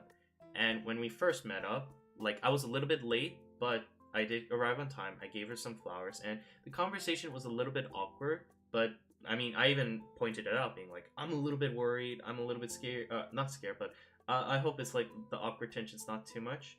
And I can tell she was also a little bit uncomfortable too, since it was our first meeting. But as we try to talk more and more, it started to warm up a bit, and we started to have much more comfortable in talking. And I thought it ended off well because I like we held hands and we were able to I think like we held hands, and I made sure to play a lot of there's like a lot of unspoken gentleman rule. Like if you're walking down the street, it's important for the dude to be close to the road to like protect them from the car. That's what I've heard, and to also give them a ride back home. And I offered that to her. I was like, "Hey, do you want to ride back home or not?" And she was like, like no, it's okay. Like I came here by the bus, and I was like, "Oh, okay, well." Because I was insistent and I felt bad, I wanted to at least give her a ride. I was like, okay, what about a ride? I'll give you a ride back to the bus stop. Would that be a fine compromise for you? And she was like, yeah, that's perfectly fine. And I drove her back. We talked, and she went to the bus. And when she left, she texted me saying like, oh my god, I forgot to give you a hug, like sad face. And I'm like, oh, no worries, no worries. We'll do that on the next date. And it was good. It was smooth. Like, the first date went really well. But things started having their own... This is, it went well. First impression, I made sure to check. It was a little bit awkward in the conversation, but we did warm up. And it makes sense. But the second date... Oh my god, hold on a second. I need to go to the restroom quick. Let me come back. I gotta check something up.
All right, I'm back. Let me hide this. There you go. Okay. Where was I? Jesus. Okay. So working, testing. I hate when this happens. Let me refresh this.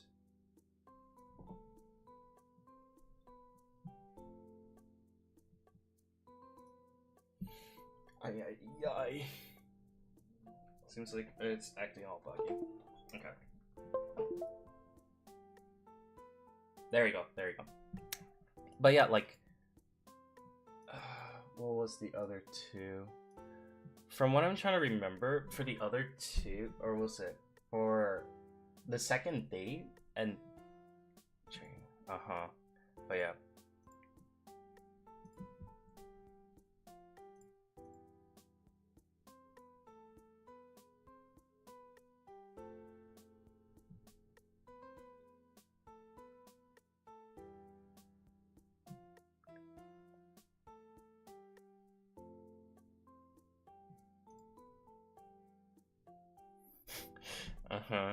Okay, thank you. I appreciate it. But yeah, well said.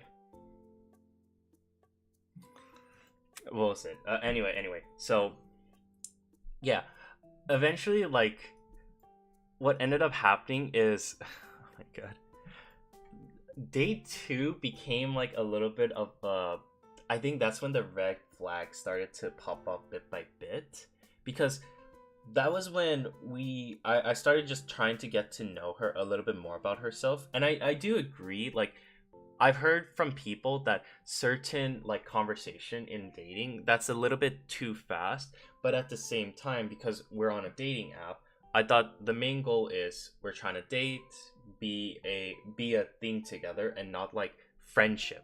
Because, like, that's the purpose of a dating app, where it's not a friendship app. If it was a friendship app, we would be on somewhere else, you know? And when, like, I just try to get to know her a bit more, like, I try to get to know about, like, herself and her, like, ideology and all that. I think what ended up, like, saw as, like, maybe a bit of a red flag was, like, how I think, like, when we were talking about, like, interactions with, like, other people, how we feel about, like, talking to others. I think that's where, like, I think she said around the lines of, like, I'm trying to remember, because, like, I'm not gonna lie, this was a while ago, and we did, like, ended up, like there was, like, a moment where even I just didn't like her, or I knew, like, she wasn't a bad person per se, but it wasn't right at the end. Like, I don't find herself saying this working out well in the end, because I think she brought up, like, my main thing that I enjoy in a relationship is finding a person to form a compromise, and we are able to talk things out, and not having a moment where someone's always right. Because I believe that whenever trouble happens, it's not one person's fault, but it's both people's fault. Because both people had something to contribute to the problem, and that makes sense. Because, like, it's not always one person that, like, causes the problem, unless it's, like, super extreme. But I feel like in a relationship, it's both people together, you know? A relationship is two people, not one. If it wasn't a relationship, then you would just be by yourself. So when I, like, announced that and talked about and when I told her about it, she was, like, comfortable. She was like, oh yeah, like, I do definitely agree with it. And I think, like, I guess it's not a red flag then. I guess, like, one of her ideology that she had was like, hello, welcome. I'm just talking about, like, life and stuff. Just, like, the usual stuff for me. But yeah, I think it was like I'm trying to remember. What was it? But I think, like, I'm trying to remember. What was it? I think, like, oh yeah. I think one of the perspective that she has was, like, she said in her life that she values herself and her priorities are number one. And when she mentioned that, I was like, that's an interesting take. And it's nothing too bad for it, because I try to see both sides. Like, her said to me, like, because what I value in a relationship is communication and balance. Wait, grow up while it's alive. It's just. I mean, he's here. He has his own life to deal with too. So, he tunes in sometimes by times, but his life schedule has gotten a little bit more hectic. That's all I'll say. But we'll see. But in one of the relationship that I ended up like, what was it? Like that was the main thing. Like, what is a big reference to our relationship? I'm more towards communication and compromises. That's what I find as the most valuable. While hers was more like I prioritize myself and I focus on my own decision before anyone else. And I see that as something important. Don't get me wrong, that is an important mindset to have, because if you have other people, what was it? Yo, do you have Discord? I mean, I do have Discord, but it's mostly like it depends. Like the Discord I use is just for like YouTube purposes. I have like, what was it? I got a personal and my Discord regular. So my YouTube Discord is just like it's just the same as my username. But for personal stuff, that's something else. But yeah, I do use Discord.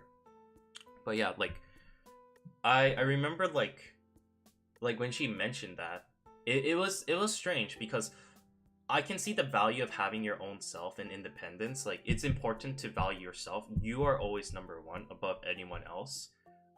But at the same time, you also have to watch out that, like, when people also bring that up too, there could be signs of, like, the person being very selfish. Like, there's always a pros and a con, no matter what.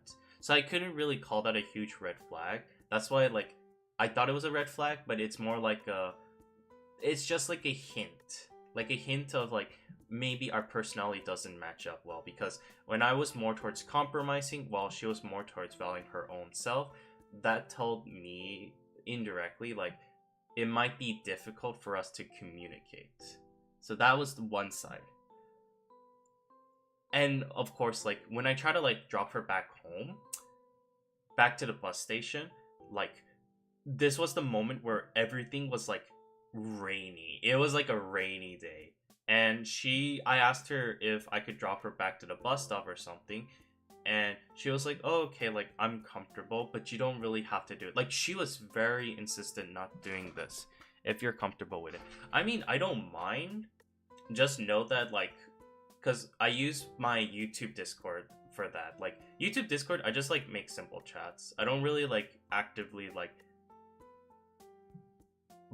I don't use it too actively. I use it kind of like for business or just communicating with other people. It's mostly like that, or like ideas. That's what I use Discord, YouTube. So that one, yeah, I'm fine with it. I'm comfortable with that. So go ahead, go crazy. I mean, as long as you're not like trying to sell me stuff. Jesus, I've had that so many times because like people. Because essentially, like my YouTube, my Discord and my YouTube username is both the same. It's legit the same thing. And I had so many like scammers try to like ask me stuff, or I've had one person asking me about like my ethnicity. Like, it's like I don't mind talking in conversation. Just like I'm still human, you know. Like you wouldn't want to go up to someone and be like, hi, what race are you, as like the first starting conversation. And I'm like, what? Like I'll still talk, but I'm like I'm more towards like I enjoy a conversation, or if you got ideas for YouTube, I'm fine with that. Like I'm okay to talk about it. But if it's like something weird in the sense of like you're asking for more personal information of myself that I don't talk about on stream, then it's like, okay, that's a little bit too on the line. But I think I'm very vocal about that, so yeah, I'm comfortable with that. Yeah, that's fine. Of course, I'll always do it like a message first, because you know I gotta make sure you're not a scammer, and Discord always has like these programs that's how it always works. But yeah, yeah, the second date, like I can tell when it was like ending off, she still didn't feel comfortable with me dropping her off, like even at the bus stop. And I knew it was raining, so I was like hesitant. But like I didn't really pay too much mind to it, because it's like the mood and environment felt very like comfortable. Like we were able to like crack jokes. we were teasing each other. Like, I was a bit late because of traffic, since the place I was at has so terrible traffic. So I try to like talk to her, being like, oh hey, like sorry about that. And I finally arrived, and we all had it set up. I even made like smart like romance moves. Like, we went to a restaurant, there was no one there except just us, and I joked around being like, hey, it looks like I reserved the whole place just for us, you know? And she was like laughing a bit. But it doesn't pop up for me. It should. I mean, it should be the same. It's just Tonkatsu Woo. That's just my Discord, Tonkatsu Woo. It's unless you capitalize it. No, you don't capitalize it. Is it? Try capital T and W. But if that doesn't work out, it's just regular Tonkatsu Woo. It's one of them. It's yeah. But we'll see. But yeah, like when that happened, like, and it finally like ended, I think like the romance just like like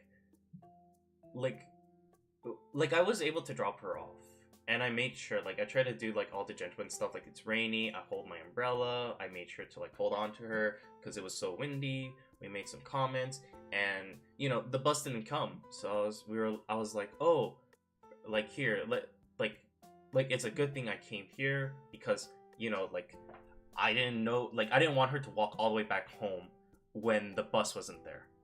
So that's why I offered, like, here, I don't mind dropping you off at your place, but you don't have to, but it doesn't have to be your place. Just I want to make sure you're at least safe when you head back, because it's raining, it's dark.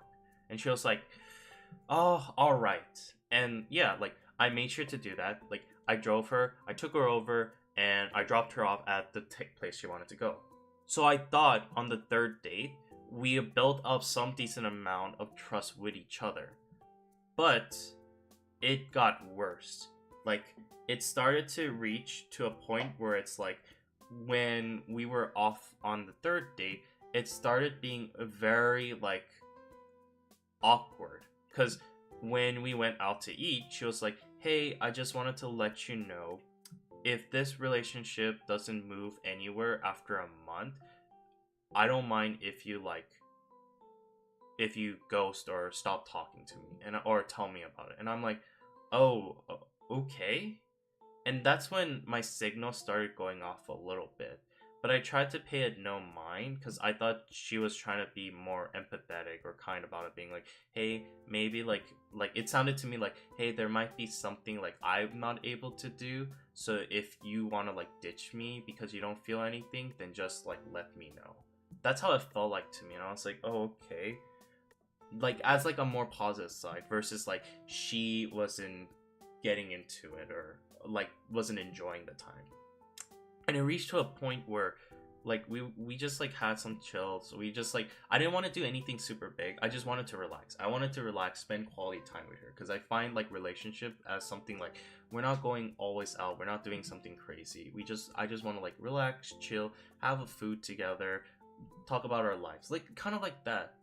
I know it sounds more like a friendship, but at the same time, like, I wanted to like build up to it much more, and not immediately be like, oh hey, like let's go out, let's kiss and all that stuff. Like, I get it, like it's like dating is weird. There's like different levels to it, like first, second, third, fourth, fifth date, all that random shenanigans. But my goal is just, I prefer comfort and like communication. And then once we have that established, we can do something much more, because like I want to do more things.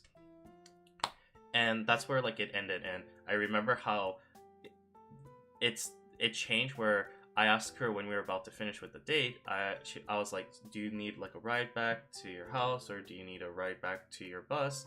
And she was like, oh no, like this time my mom's coming to pick me up. And I was like, oh okay, yeah, no worries. And she's like, yeah, like, and I don't want to like show her in front of you, because like I want to remain a little bit secretive. And I'm not gonna lie, that also sound really bad when I think about it. And I was like, oh okay. But like, I try to be understanding, since at the time I was like, oh okay, like I understand that, because when I'm starting off a relationship, I don't immediately tell my family that, because it's not fully finalized, you know? So I try to give her that down in the doubt. So yeah, like that happened. And the fourth date was the one that seals the deal, because after that built up from the third date and I tried talking to her, it became more and more like I did not enjoy my time with her, because it felt weird. Like every time I try to talk to her, even on text, like it didn't feel like it built up much. Like she was able to communicate, but if I try to talk about some kind of hobbies or activities to try to get us much more engaged, she didn't really like talk about it, or it would fall off pretty quick, but she would still say something. And that's when it's not bad. I'm low-key just happy talking or listening to you, man. No worries. I appreciate it. Like, yeah, like when that happened, I was just like, dude, like I did not, I didn't find that spark anymore. Like and what came worse was like before, like her text and her in person, I'll be frank, it felt very different. Like in text, she's much more outgoing and more like excited and all that stuff, but in person, she's like very like quiet or doesn't say anything. I try to be consistent with myself. Like every time like I try to talk to Rebecca, she wouldn't really like I try to be consistent. And both sides, it's like I'm looking at two different person. And I remember I talked to my buddy being like, hey, I kind of want to break up with this person, or I don't want to talk to them anymore and just end the deal. And he kind of started saying to me like, hey, like, are you sure? Like, you're not just like a wuss, or you're trying to like there's something about her that you just don't like maybe how she looks or something. And I was like, maybe it could be that. And then that's when I was like thinking like, you know what, I'm gonna still try to stick it through just to see how it goes. And the final date, that's where like I try to like probe it a little bit. I try to do something more like active. Like I want to be a little bit teasing, you know, try to act more how I was in text. And that's when it was so big on how she's acted. Like I remember we went to just like a drink place, like a cafe, just to have fun, and I offered to buy her drink, and she was like, no, don't buy me my drink. And I was like, oh, okay. And then she like grabbed like my wallet too and didn't want me to pay, and it was like a little bit aggressive. And I was like, oh, okay, like I'll sure, like I'll step back, yeah, you can pay for your drink. And when we sat down next to each other just to like talk and get to know each other about our work and stuff, I remember I just like, maybe this was on me because I didn't know how superstitious she was, because she was saying like, oh, I'm not superstitious, but I don't try to like actively search for it. So I thought it just meant like she's like she doesn't try her best to like, you know, like she's not gonna go out of her way to like use a Ouija board or something. Like I understand that, but like one of my buddy hooked me up with like a ghost from Florida, and I just wanted to joke around a little bit, being like, hey, like my friend quote unquote kind of like cursed me, put up like my name and stuff, and like, yeah, or I just did like a fun what if scenario, just being like, oh, like what would you do if your friend like opened up like a ghost stuff and then send you a photo or something, indirectly cursing you know, like those things you would see like online where people are like saying like, if you get this text message, you are cursed unless you send this to 5 other people. Like that was my impression of it. Like that's what my friend kind of did to me. So I tried to say that to her, but she was like, oh, then that wouldn't be my friend anymore. And I was like, what? Oh, okay. So I was like, okay, but like she started getting confused and started asking more about like, why is that you? And I'm like, dang, I guess, because like I guess we're not friends anymore or something. And then I think she tried her best to say something about it, but it didn't work. And I tried to be a little bit playful, just being like, hey, like, do you want to see it? And then she was like, no, like in like a hiss, like a very, very strong hiss. Like it felt like she was possessed when she said that. I gotta go, man. See ya, bro. No worries, no worries. Glad you enjoyed the show. And yeah, like she straight up just hissed at me, and I was like, what is going on? And that kind of like sealed the deal, because like I tried my best not to immediately like book it out and stuff, but yeah, like I went off to like try to get her like as time was coming up, I tried to like take her off for one last walk, and I knew it wasn't gonna work out. So I had one person tell me like, because even I was like hesitant to do anything, and they told me like maybe the reason you're not enjoying the date anymore with this person is because there's no more romance or nothing romantic that's happening. And I was like, oh, maybe you're right, because I did think about that. And he's like saying like, this is just me, this is very old style, but like because I'm the dude, like we gotta like we're the one who has to initiate and push into romantic stuff. So I was like, that makes sense, because like, you know, like it's, I don't see that happening for her. So, and I knew like at this point, because he even said it myself, like if you have nothing really too much to lose from this relationship and you don't really like care the outcome and you're already reaching to this point, then just try it off. And I was like, okay, yeah, like, so he gave me the advice to like ask her out for like a kiss or something, like with permission. And like, I know it sounds like a bit cringy, but like, you know, we're in the age of consent. Consent is always important. So like, she can't like go shit crazy on me being like, oh, you kissed me without permission, or you sexually harassed me. Like legit, like I asked her, like when we were going on a walk somewhere private, I was like saying like, hey, if you don't mind me asking, like I find you like a great, beautiful person, do you mind if I give you a kiss? And she was like, I'll think about it next time, maybe on the next date. And that to me was the clear indicator that's like, okay, yeah, she's like, we're breaking it off. And I didn't want it to say anything, because like I was like, yeah, you know what, sure, why not? Because once that day was over, the next day, like I tried to say something just to get to know her, and I could tell the conversation just straight up died.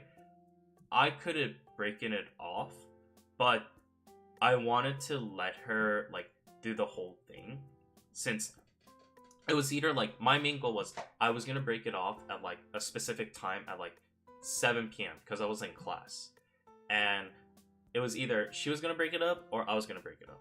And like, yeah, as I predicted, she ended up breaking up with me first, and I immediately like, because I had like a whole script saying like, oh, I'm sorry for everything, like you're a great person, like I really like care about you and stuff, but like I don't think I see the relationship working out well, yada yada yada. Like I had this whole script set up, and when she set up her stuff, I was like, oh, thank God I don't have to write this long thing. So I took out all of them and I just pasted immediately, being like, oh, same here, no worries, like I hope you also do well in your situation. And then we were done, and I was like, oh, like I'm glad I got myself out of there. But I'm at least happy. Like I managed to at least manage like 4 dates with a person, because this was the furthest I've ever been when trying to conduct a relationship.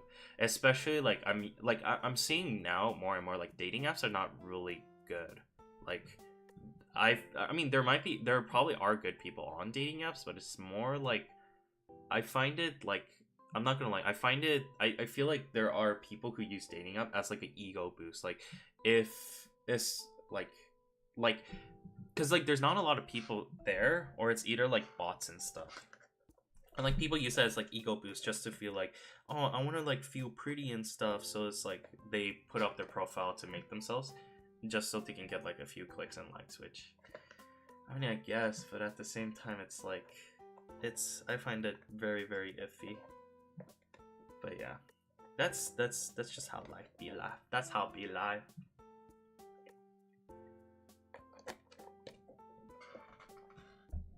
Ooh, okay. Now then, this is where I got the big thing that's coming up now. Okay, so I wanted to tell everyone about this little hobby of mine. Let me first pull up my screen. It should be the game capture card. No, it's not game capture card. Drawing. Okay, come on drawing. Would you ever play Devil May Cry 5 at Virtual, and the title could be Virtual as Dante? Could be Virtual as Dante. Wait, goddamn. And the title could be Virgil is Dante must die. That hurts my head. But I would play Devil May Cry. I would play Devil May Cry in the future. I'm trying to like find like a good moment to get into it, because of how, from what I remember, I am a very perfectionist mindset, and I've seen how much like Devil May Cry has like the gears of like D C BAS double S triple S monster. Like, oh my god, that shit is gonna like make me wanna like get the best combos. But I will say that I have been looking at Devil May Cry though. Like, don't get me wrong, that's been on my list, and I've been trying to do is the moment I get into Devil May Cry, I'm trying to like play all of the series. So I'm seeing, I think there might be a texture. I think it's like a 1, 2, yeah, it should be a 3 series. Yeah. It's Devil. Let me see if they have it on Steam. I'm like trying to look it up. Also, I'm like also DMC. Yeah, Devil May Cry. I mean, oh shit, not that one. That one's the bad one. That has been on my list because I did wanted to play Devil May Cry, and I wanted to play Devil May Cry like 1, 2, 3, 4, and 5. But the thing is that I don't know if they have the rest on Steam. But that is something. Oh yeah, okay. They do have 4. Devil May Cry 4, Devil May Cry 5. Okay, the HD collection. Okay, I see it. So the timeline is Devil May Cry 3, 1, 4, 5. We are not playing 2 for all that is good. For all that is good. No, 2. Oh, wait, is 2 bad? That's what I'm curious about. So wait, it's 3, 1, 4, 5. That's the thing. Like, my idea was I was gonna play it in order. Like, we were gonna play Devil May Cry 1, 2, 3, 4, and 5. I thought that was the order, but I didn't realize it was like actually somewhere else. Huh. Interesting. I did not know that. What the? Huh. Okay, let me just like get it all prepped up. I'm like trying to like add it to my wish list. This is like my grocery store. Like every time like I want to play like new games, I would like wish list it and just like hold it on storage and be like, okay, let me see if there's like a good sale coming up. Yes, buddy. Oh, okay. So the timeline is 3, 1, 2, 4, 5. Oh wow, but nobody likes 2. Oh, nobody. Jesus. Huh. I really now I really want to see Devil May Cry 2. I mean, we'll see how it goes. Like, I know for sure I'm gonna play 1, 3, 4, and 5. I want to see how 2 is like. We'll see how 2 is like for a bit. Like, I'll play it for a bit, or I might speedrun it. That's my main goal for seeing Devil May Cry 2. Because it's like, whenever I play games, I at least want to know what the story is, you know? Unless it's super bad. I gotta see how bad it is. Now you got my curiosity up. Because if Devil May Cry 2 is that bad, Jesus. Damn. Okay, that is gonna be interesting. Oh boy. Okay, wait. Let me see my screen. Hold up. Why is this not coming up? It is Korea. Oh, there it is. Okay. Let me pull this all the way down. Okay. So, no, yeah, there you go. There it is. Okay. You could win just by using guns. I thought that was all the games. I'm not gonna lie. Because I always see him using the gun. I thought that was his icon. But I heard like you can switch into other weapons. Ooh. Okay. Now, I brought out this whiteboard, this thing for it to draw, because I gotta tell you something. So, for 2 and only 2. You know what? Why not? I'll see. If I use only guns, at least that'll be quick then. I don't have to worry about all the other like weaponries and stuff. Ooh, because I'm not gonna lie, I love Mega Man. I heard like Devil May Cry felt like a bit like Mega Man due to the mechanics of how you get so many like new weapons. Oh, that's why like I've had that on my list, because it's like I love Mega Man series. Those games are always fun. The amount like you're able to do, the amount like you get a weapon. Oh, I love the music too. And I heard there's so many meme music I heard from Devil May Cry that I'm like, shit, like I want to hear this. Like I want to feel like I'm glazing. I want to feel like I'm like pure buffness, pure power. That will be the day. Okay, so this is like my last conversation for the day. So I have gotten myself into Pokemon cards. And I'm not gonna lie, the Pokemon card market is so bad. And the reason why I got into it is because there's a new series that's coming out, which I grew up with. And it is so fucking bad how much they're being sold. Also, but just make your main stat Roga, because I want to see you parry a lot. Okay, I'll start practicing parrying. But I will say this though, like, I know one of the future games I'm going to be playing is Sekiro, and I've heard parrying is very important. That's why, like, I was thinking, like, I was going to do a little pause on Elden Ring to do Sekiro, because of, like, I'm noticing, like, I'm not good at parrying, so I'm trying to see if I can get, like, a game to, like, help me improve on doing that. But yeah, I'll see. I'll try it out. We'll see how that goes, because I'm not gonna lie, there's so many terminology I don't know for Devil May Cry for the mechanics. So once I get the game, hopefully, like, you can remind me on that, since I'm not gonna lie, there are so many terms I have no idea what's going on. Especially with the video games nowadays, like, there are so many, like, background and info and terms that I'm just like, what the fuck are these? I just know hit, block, dodge. That's it, you know? Okay, but yeah, so there is this current, like, Pokemon card deals that I've been, like, wanting to, like, get myself up ready for. And these are, like, these series are from Black and White. And the reason why I brought this drawing is because I'm, like, I have to create, like, an actual plan. Because there's technically 3 locations to get Pokemon cards. One is the vending machine. I'm just gonna draw a vending machine. There's the vending machine. There is the Target, or like Target, like Best Buy, like these, like, I'll call them, like, shops. And then the last one is, like, the scalpers slash the card shops, because, like, both the scalpers and card shop tends to be, like, a little bit scalp price. I mean, don't get me wrong, it's the same thing with, like, GameStop or something, but Jesus, like, the market is insane. Like, how much people are just, like, taking a shit ton of cards and just keeping it for themselves and just, like, sealing and all that. That, like, it's such a mess to me.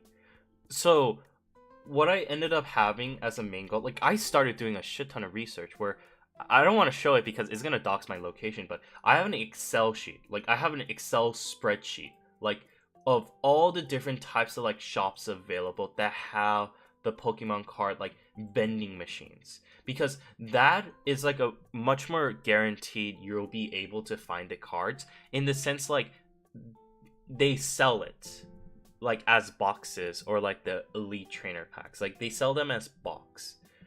Whereas in the shops like Target or like Walmart, they do sell some online, but they're already sold out. So I try to go there in person to see if they, like, restock and put it up on shelves. The problem is when they do that, like, people would be able to, like, both of them, people will be able to, like, take it. But the thing is, for these shop, it's not, like, always guaranteed. You're not always gonna see them, like, restock or have it all set up. That's the problem.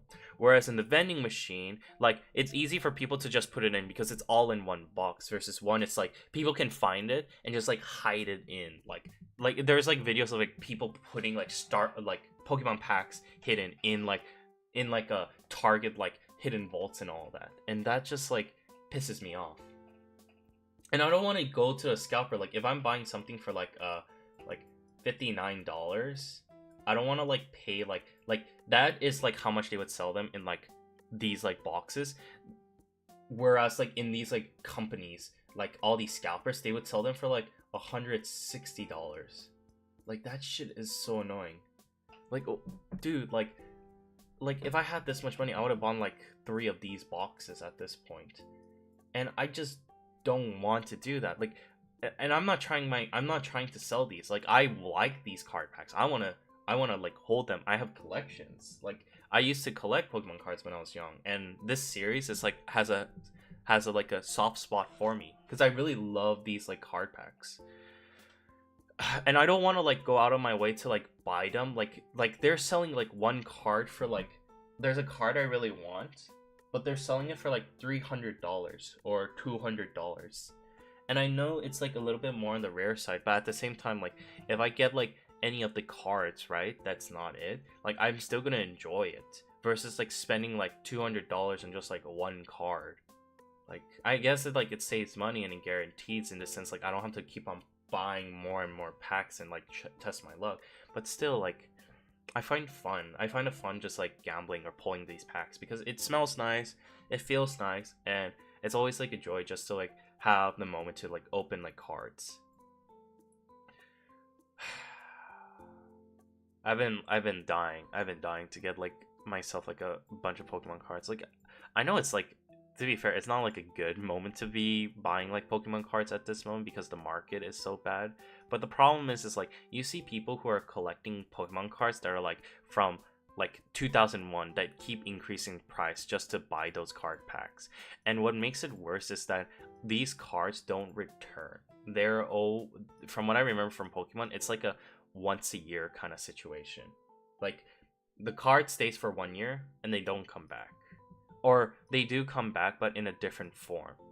And I like the original form, and I just want to grab it and just like get out of it, you know? Like I just want to do my stuff and get out.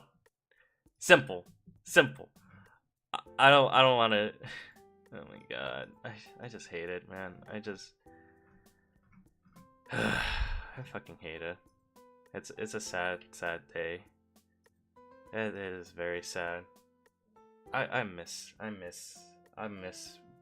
the days when Pokemon cards were like $3 to like $5 per pack. Like it was so simple. And now like people are like trying to like sell shit. Like everything with like fucking scamming and shit. Like I have to like wake up like for this plan to work. I'm trying to wake up like 5 or 4 a.m. like 1 to 2 hours before the store opens, so I can legit just wait there and see until like it comes out, because that's when the card pack comes in. And what makes me worried is like someone's already gonna get it, the cards already, or there's gonna be a line or some random shenanigans. Like what the fuck? I struggle getting the PlayStation 5. The moment it opened, I was lucky to get the PS5. And like I see shit like scalpers selling them for like $1,000 to $2,000 the moment it was like initial release. And sure, like I could wait like a long time until prices drop down, but that's the thing. Like these cards, like I feel like the prices are like, unless the market really does crashes, then shit, like I should have bought them. But like for sure, like if it's cards you buy from like the Pokemon store or something official, it's not gonna be lower than that. There's people gotta like make bucks or money.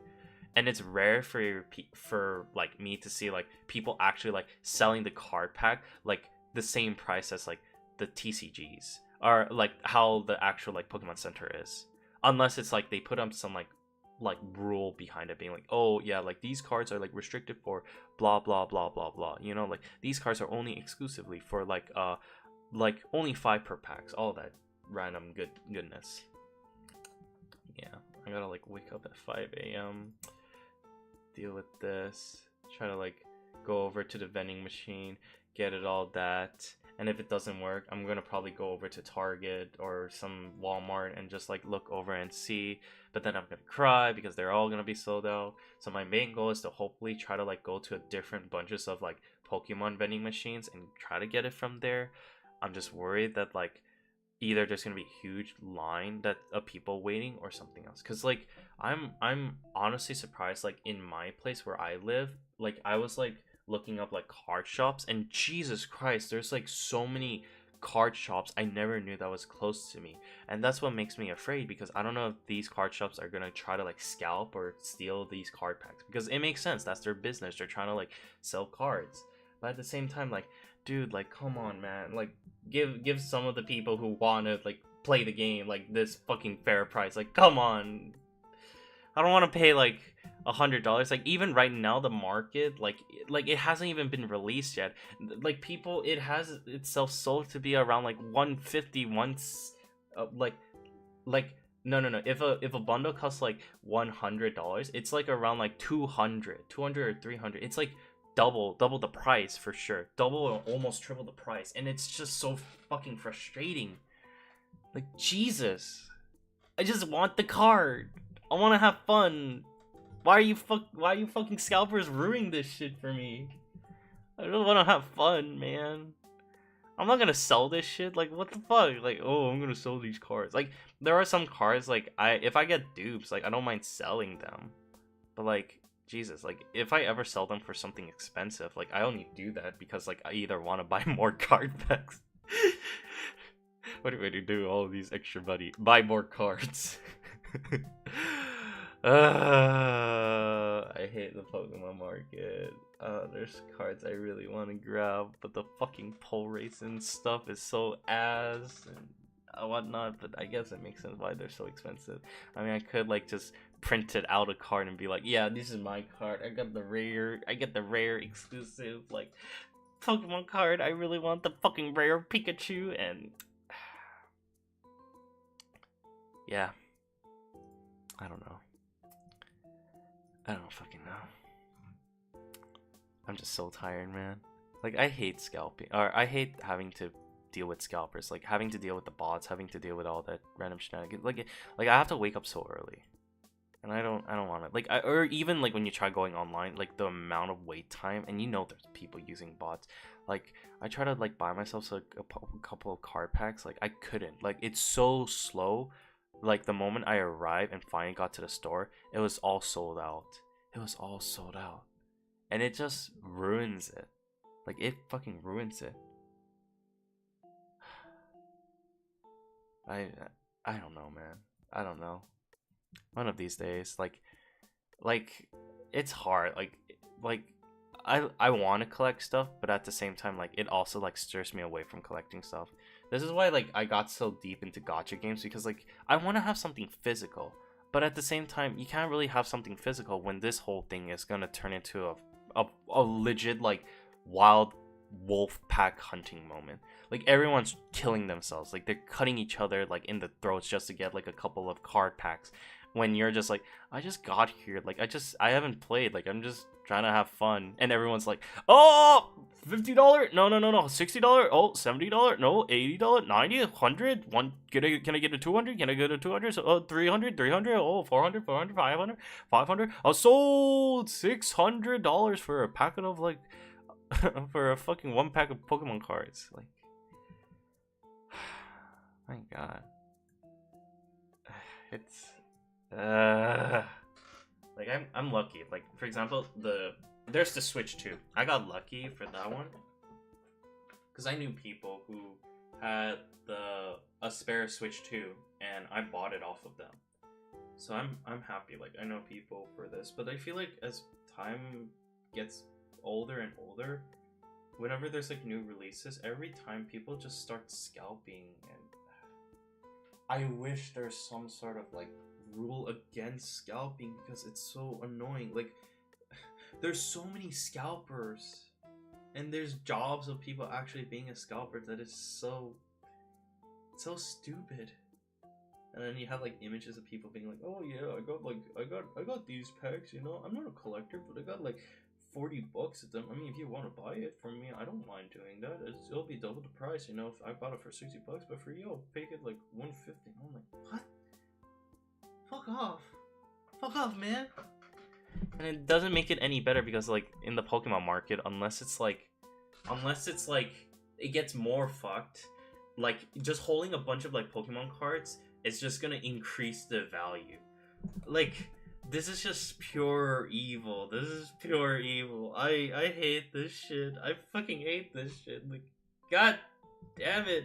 Why isn't it? Why can't they make it fun? They're ruining this shit. They're ruining this shit.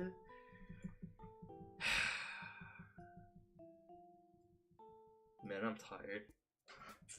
I'm tired of that. But yeah, that's how I ended up getting into like Pokemon cards. It's always fun.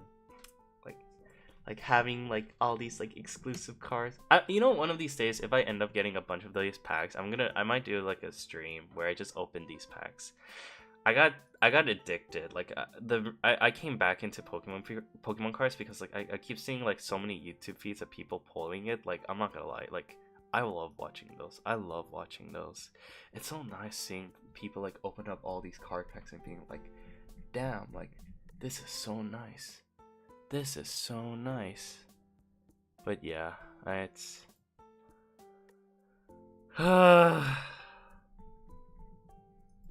I'm fucking tired from it. Alright, well, that's it from me.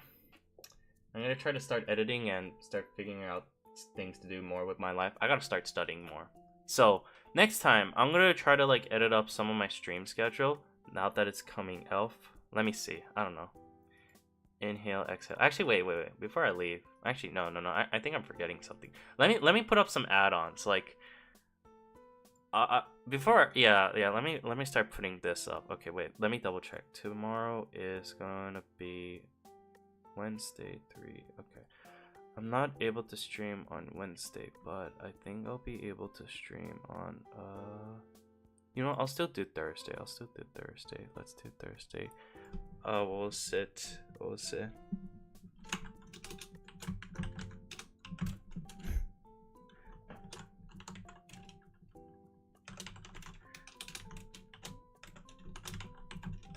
There we go.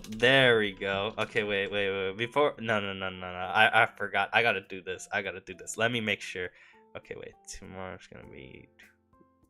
Let's do Thursday at 12. There we go. I'm just putting up some of like my stream schedule there. Jesus. But yeah, like I don't know. I honestly don't know. Like it's tough. Like there's things you just want to enjoy, but there's people out there that just makes it more of a problem. Like I used to love it. Like I used to love the challenge because when I was in my phase where I had to like fight against like scalpers and all that, like I would like what was it? Hold up.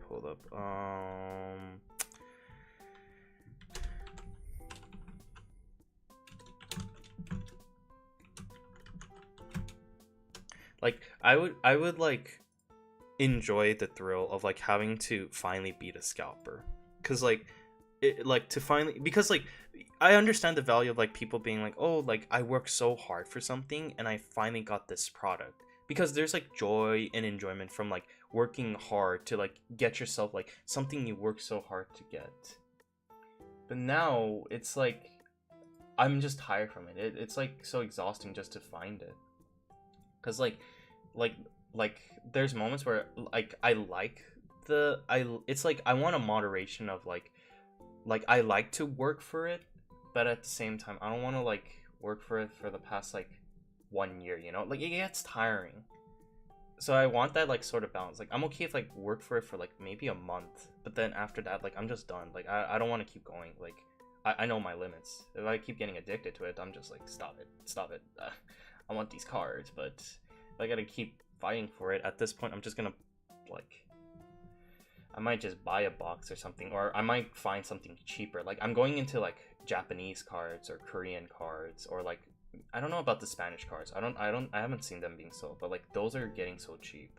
Like I'm like more willing to be like make some compromises with myself. Like if I know the language or if it looks really nice in other languages, then might as well buy it from there. Because like I like it in English. English is like because I can read at any time. Whereas like if I read it from like a Korean or Japanese, like it's not like I don't think they're low quality. It's more towards the fact like I have a trouble just reading it.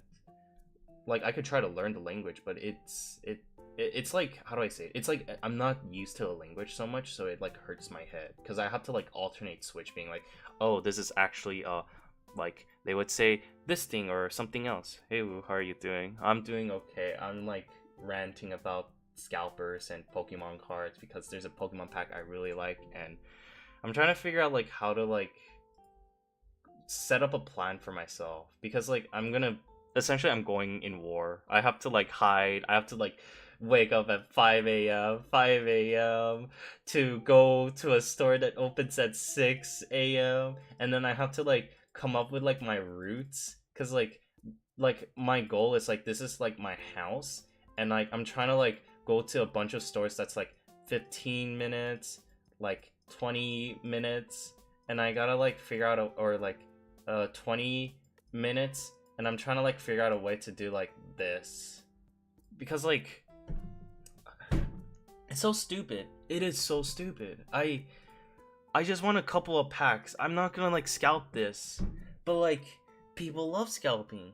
Like if I had to pay fucking, I don't want to pay a 9-pack for what $150 for 9 packs when they sell it at the official stores for $59.99. Like if I have to wake up early in the morning, then fuck it, I'll do that. And then after that, like if I had $150, I would rather invest that on buying like 3 of these for $59.99. The only downside is I gotta wake up early and I have to like rush through like, I don't know, like 1, 2, 3, 4, 5, 6 different stores. Like Jesus, like I feel like I'm just 5 a.m. to 6 a.m. You know, all these cards, 9 packs, I want these cards. I can't even pre-order it because of how many bots there are. And then it gets even worse because of the fact of how like all these like exclusive stuffs, the moment I do try to purchase them, it's so laggy. And when I try to finally get in, it becomes sad because I'm finally in the website. Oh, they're all sold out. And I'm like, what the fuck? Like, I was given like 10 minutes. 10 minutes! Give me fucking 10 minutes! And they're all gone. They're all gone. And then when I see them in other stores, they're like, yeah, so, yeah, we got this sealed vintage. And people have a thing where, I mean, it's not a bad thing, but still, like, I'm more worried towards the price value, where people have themselves like, oh, I have this Pokemon card set. It's in a box. And I hold it up. And then they keep it up and they don't like sell it and the price increases. But yeah, cool. I saw your Elden Ring stream video, and out of curiosity, I checked the video and I'm concerned what was the ending. The noise you just made.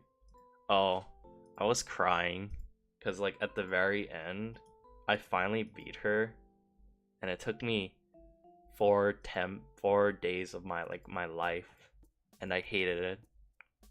She took way too much life from me. I fucking hated it. You know what, one of these days, I'm just gonna look back to some of my streams and be like, you know what, I'm gonna watch this. I'm gonna have a watch-along stream. We watch what's going on. Wait, let me see. What is that sound I made? I did not like level myself too much, but and the potion did help. I'm gonna be heading out. So. Yeah. Okay. Yeah.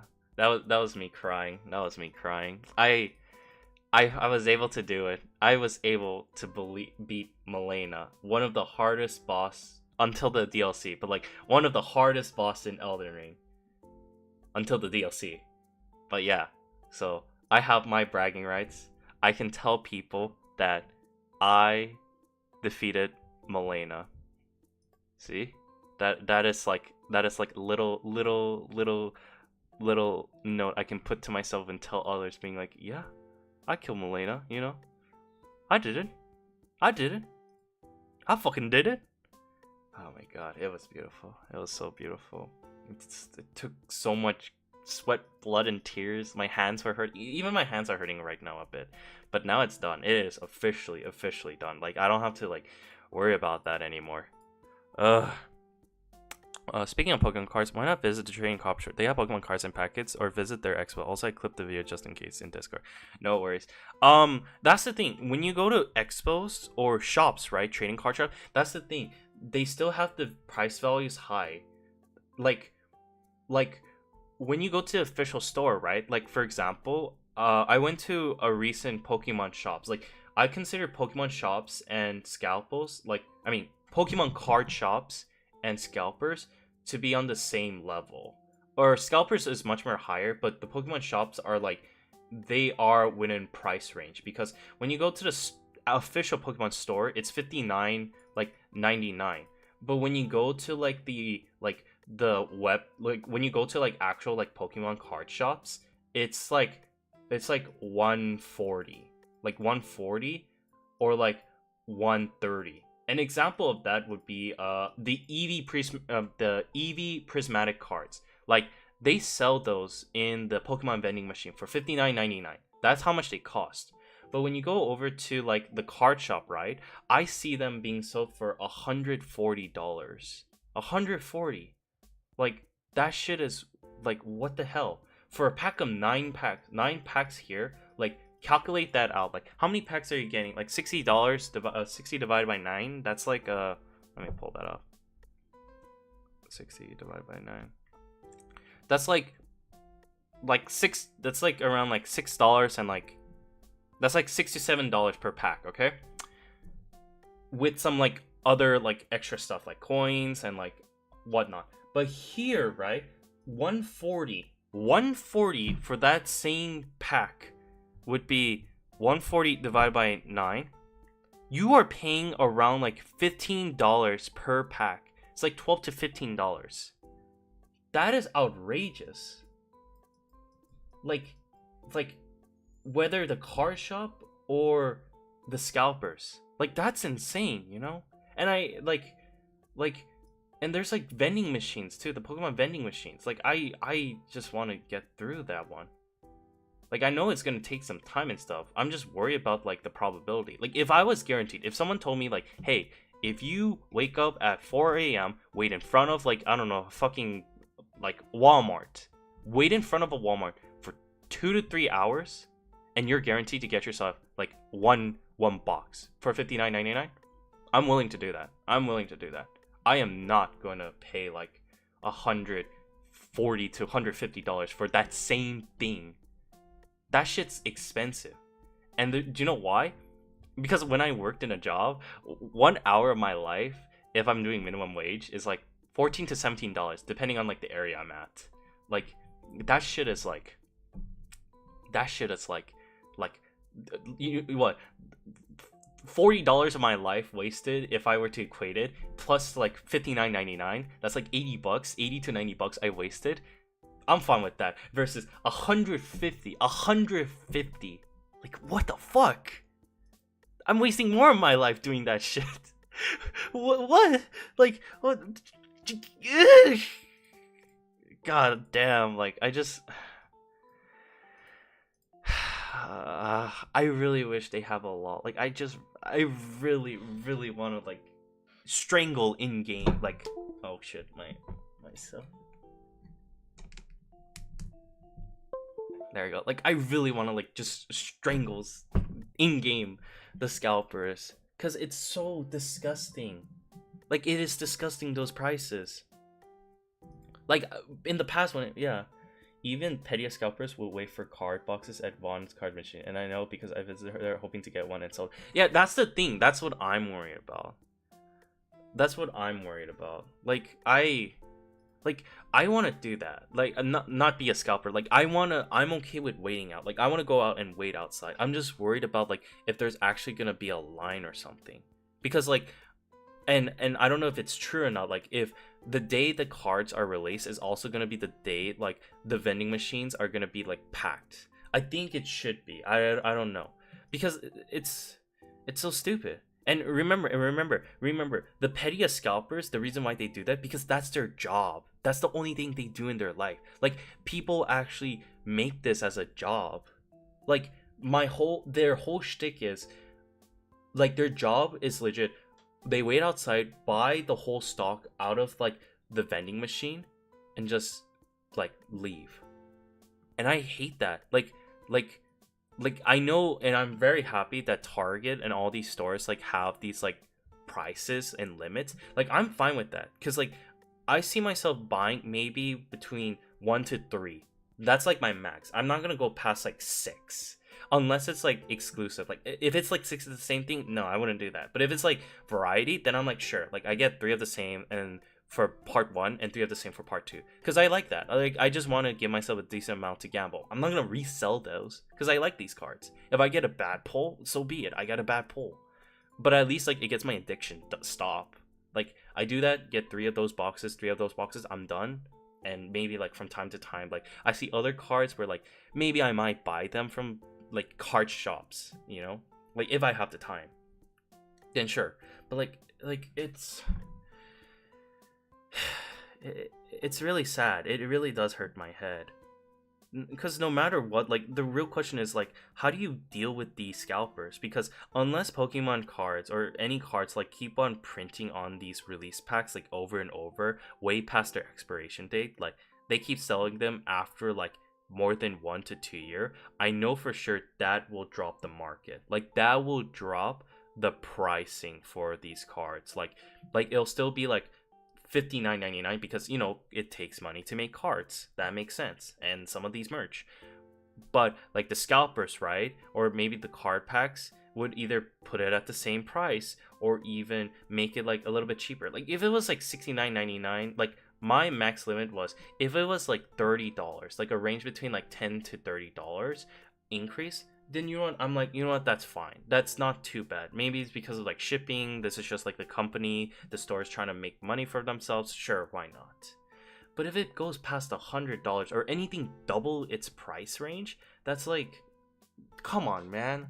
Come on, man. Like we're at the point where it's like I had talks with these with like my like you. This is kind of ironic. I had talks like these with people in the medical industry. Like I had a meeting during my last day program, like we were having a dinner party. We started talking about the fucking issues with like ooh, calm down. Sorry, I get really heated. I get really heated up when I see something so stupid. Like but yeah, like I had a meeting. I had a talk with a bunch of like my other like classmates, and it was like it's pretty much a doctor / program dinner party where I was like talking to one of the instructors, and we started talking about collectors. Like we started talking about like Pokemon cards. We started talking about like I think it was like collection stuff, anything that's worth like collecting. I don't know if people ever heard about this. Let me see if I can pull up an image. It's the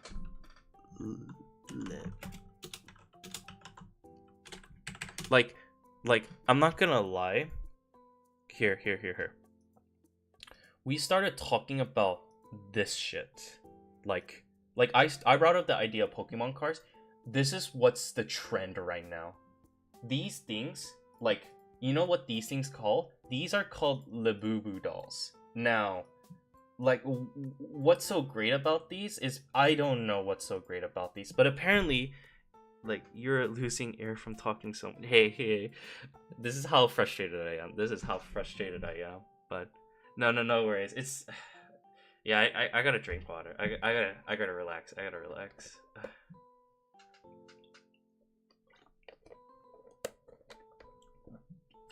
Like, yeah. See?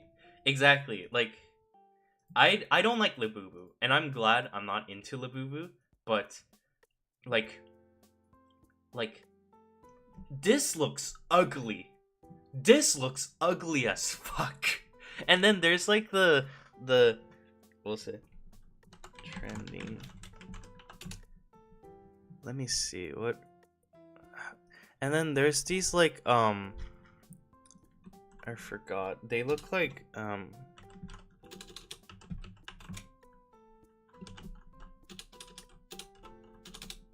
let me see. Keychain dolls. And then oh yeah. I found it. Wait, that's not QP. Let me figure out the name. It's like a Japanese baby doll. Like a Japanese baby. Not cutie, it's like a okay, it's something like this, for example. Okay, wait.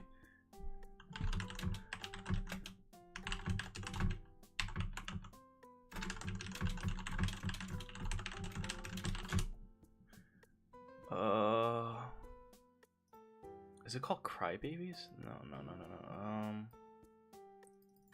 Let me figure it. Let me see. Oh yeah. Oh shoot. I just saw these weird websites of where the wild things are dolls at the mini market close to me. Yeah. Like let me see. Like where is the eye? What? Where is the eye? Why is the eye brown? I don't know. Wait. Let me figure it out. Like.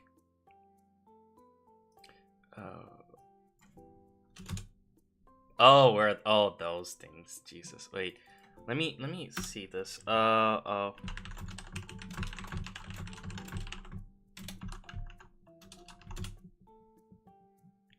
So let me see.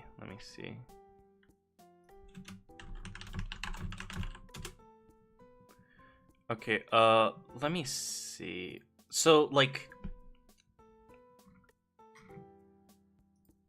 baby, like I'm trying to fuck. Okay, well, essentially like they look like, oh, I hate those things. I don't want to think about it. But essentially, like, yeah, it's on par to the Labubu dolls, except it's like they look like babies, and it looks so ugly. I don't understand why people like these, but they get sold out. Like I've seen news reports of how like banks would get like all sold out, and I've talked to some of this is the irony, like there are people making buck out of this. Like people are like doubling to 3 times. Like some of these are getting sold for thousands of dollars, or people are like paying thousands of dollars for this. And like I don't understand why it's so trendy. I think I heard it was so trendy because of like a pop star artist had this as a keychain, and now everyone wants it. Like I get the value. I mean, I get like trying to be similar to your idol and stuff, but like even to me, I'm like, this shit looks bad. I mean that's just me. I'm very like individualistic. I'm just more like, if I like something, I buy it for my own self. Like I like cards because I like cards. I like the joy of pulling it. I watched a video pulling it and it sparked my interest. But if it's like, oh yeah, like someone like, if I have like a favorite artist, or like I have a favorite like YouTuber, right? And they're like, oh yeah, guys, like I collect myself Pokemon cards. You know, my favorite is the Zekrom card. Like I'm not gonna go out of my way to get a Zekrom card just because of that. I'm more like, I like Zekrom, so I'm gonna keep Zekrom. It's nothing else, you know.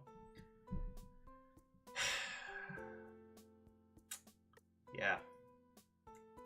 Like I had, it was funny though. It was funny. I was surprised we would have this. Have you forgotten the weird obsession of Skibidi toilet and Adidas water bottle? Adidas water bottle. I know the bottle or water, but you know what? I still remember it. I never watched Skibidi Toilet, but I remember how big it was, cause I had so many people in the past spamming me about Skibidi Toilet, but I'm kind of happy it essentially died down. Like a lot of brain rot content I've been seeing has been dying down from the past, at least. But like if I watch like YouTube shorts, I mean that shit is filled to the brim with brain rot. Unless it's like I find like something like nice, like cooking videos or something. Like something to make me enjoy things. But yeah, same energy, people's obsession. Yeah. Oh, that actually makes a lot of sense. But the problem is that like when you're buying cards or items that are limited, that's the issue, is like you want to wait till the trend dies down. But the problem is that with items that like for example, when you have cards that are no longer being sold after a year, like they stay there for a year, that's when prices increases. And that's where I feel pressured. Like I feel pressured when I'm being timed. Like I can be the most patient saint of all time, but if I'm being timed, like I'm required like 2 years until like I can buy this product, then I'm like, well shit, you know, like I want this. Or if I gotta do something right, like, and I'm limited on time, like I time myself, then I'm like, oh god, well I need this. Cards, it's the same thing. Like I pulled like the black and white series cards, and if I were to buy those cards right now, it would cost like $100 to $200. You know, like it's not gonna cost like $3 to $5, or like let's account for inflation, like $7 to $10. I'm fine with that because it makes sense. It's an old card. But $100 to $200 for an old card from 10 years ago, I'm just like, holy shit, why is it so expensive? And then it's like, oh, because it's a gem and all that commodity and all that. But I'm like, oh my god. And people keep them. People keep them as like trophies. And I get it. Like I understand that. Like people find value to that. Like I'm not judging for people trying to like hold onto cards for a long time, but still, like for them to be that expensive, it's like it's not even for a hobby anymore. It feels like it's legit. You're doing this as an investment. Like this is true definition of stock market. Like I am investing and have all these values. Like I am holding gold in my house kind of level. Like I'm putting gold and I'm waiting to the day like the price increases so I can sell it all out.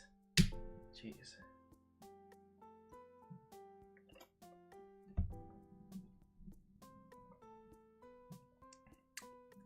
I don't know. Like, I mean, it is fun, quote unquote fun, like for a bit. But after exposing it too much time, then I'm not gonna lie. Like, I've seen the videos of like the moment like Costco was selling Pokemon cards for the 151, everyone was like fighting the shit out of each other. That is like true definition of rioting. And I understand why, because like it's not illegal for them to buy more of the cards. There's no limit to it. But at the same time, it's like you want the cards, and you see someone who goes over buy like 10 cards, like they buy the whole stock right in front of your face. Like I don't blame them for people wanting to fight the shit out of them or even steal it, because like you came here just to buy some. You're not gonna, like, if you came here just to buy like one or two, and you see someone just like the first person in line buys the entire stock. That shit is sad. It pisses me off. Like, I know it's bad to like cause fights and riots. Like, of course, like you don't want to like fight people and shit because it's against the law. But come on, man. It was right there. Like the scene from like Smiling Friends. It's like legit. That's how I feel. It's like, oh my god, we were just right there. Like that's how I feel. That's how I fucking feel every time. Like a car just gets sold out. You know, the one thing I am happy about is like I am lucky in decent things. Like I don't have to fight for the Switch 2. Like I finally got that console. I know I really did hate it. The increase in pricing, like believe me, I hate it. But I do like Nintendo a decent amount. Like I really wanted to play the new Pokemon game and the new Pokemon ZA, because I actually really liked RTS. Like it made me relive the past Pokemon, and it became more fun. And the Donkey Kong. Good thing some suckers left 2 boxes of Dodger Baseball Card 2025 edition. I like basic cards, but it will cost a fortune within a couple of years. See, like, yeah, like there's that too. Like I don't know, like look at us. Like I don't want people to have the mentality to be like we're legit cockroaches. We're scavengers. We're like waiting for people to like mark down the prices of cards or things that no one wants and hope they either increase in prices, or I mean, if we're lucky, or we have like a hobby of the cards we like are like the cheapest, like they cost like 1 to 5 cents, then you want, good on you. That is like the best thing. Like I'm not gonna lie, like if you have like favorite cards that you have and they're like so cheap, like, and you don't mind whether or not you pull them in packs or you just buy them, like that is like the most best thing for a person, to just buy them. Like oh, I like this Pokemon, or I like this person from a baseball card, or I like this card, you know? That shit is like true definition. But yeah, we'll have a good rest of your freshly Saturday. Of course, thank you. I might end it up soon because I think I'm almost done with my rant, because I think I have an idea of what to do. Because yeah, if there's people waiting outside, I might have to scope out the place. My goal is like a week before the card is being sold, I'm gonna start scoping out the area and see like what my plan is. I'm gonna have like a little driving session and start like timing it and see how much it is. I might go to card shop just to do like price checks and all that, but yeah, I might try to get some info out of them too, because I thought about grading cards as well. Like I want to grade them not only for price sake, but mostly just to keep them for safety wise. Lucky for me, I'm not a fan, but well, like Mr. Krabs, hello, I like money. Oh my god. I don't want to be part of the problem. I don't want to be part of the scalper problem. But if I'm forced to, then I have no choice, because that's the thing I learned about life. There's like moments where it's like, is there really honor at this point? Because like everyone else starts doing it, and at this point it's just like, fuck it. Like dude, if it gets me money, like if it's like I lose my dignity or honor, but I get like 10 grand.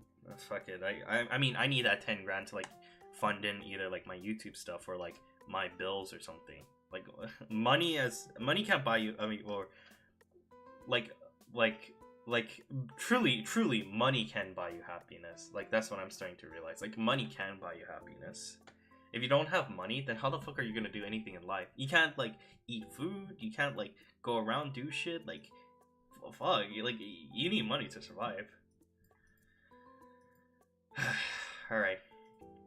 That's enough ranting from me. Unfortunately, inflation is bad here unless they start driving prices when we can afford. I don't see that happening. I don't see that happening for a long time. Like even right now, like from a business perspective, I don't know. I'm not good at financial advice. I am not a good financial advice person. This is all just my opinion. Like I see the prices for so many things, and they're just like increasing more and more and more. Like I am curious about the day like everything's just gonna crash again. Like that's how much I'm just like keeping my eye out for these things. Cause dude, like I understand there's like some moments of peakness where it's like prices were increases, things are like you know, like there are people out there who do business shit like this, and it's like they're raising so much funds, they're raising so much money, and that is a profession. And you know what? Good on you if you're really good at predicting, or you're very lucky at the stock market. Like I wouldn't blame you if that's like your whole job. Like fuck, you got like more freedom too. You invest in a lot of money and you get in a lot of return back, and you like take some just enough to like keep surviving, and you essentially quote unquote become a millionaire. Like dude, like that shit is like I wouldn't say easy per se, but like I mean, of course there's always high risk, but as the saying goes, high risk, high reward. Like that's why, like especially like for example, like YouTube, like I see YouTube as like gambling as well, because like it is very luck based. Like if you want to be like successful and stuff, like you're gonna have like moments where you're just gonna be like, also I don't know why my character's not moving. Hold up. Got the start. Okay, wait. Let me plug back out. Plug back in.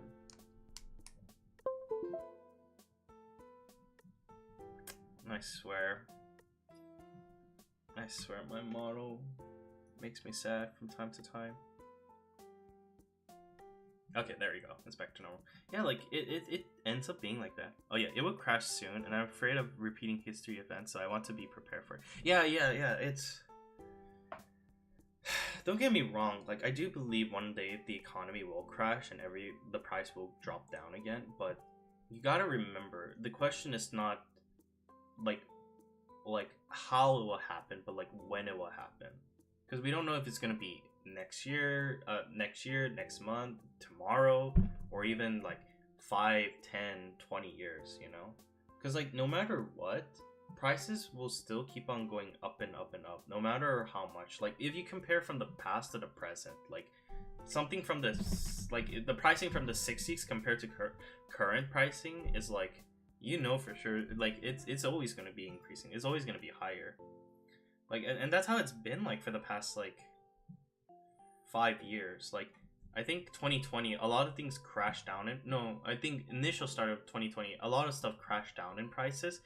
But then, like, give it like 2 or 4 years, and everything skyrocketed.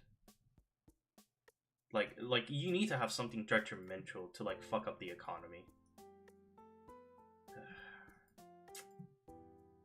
I don't know. That's why, like, I just wanna.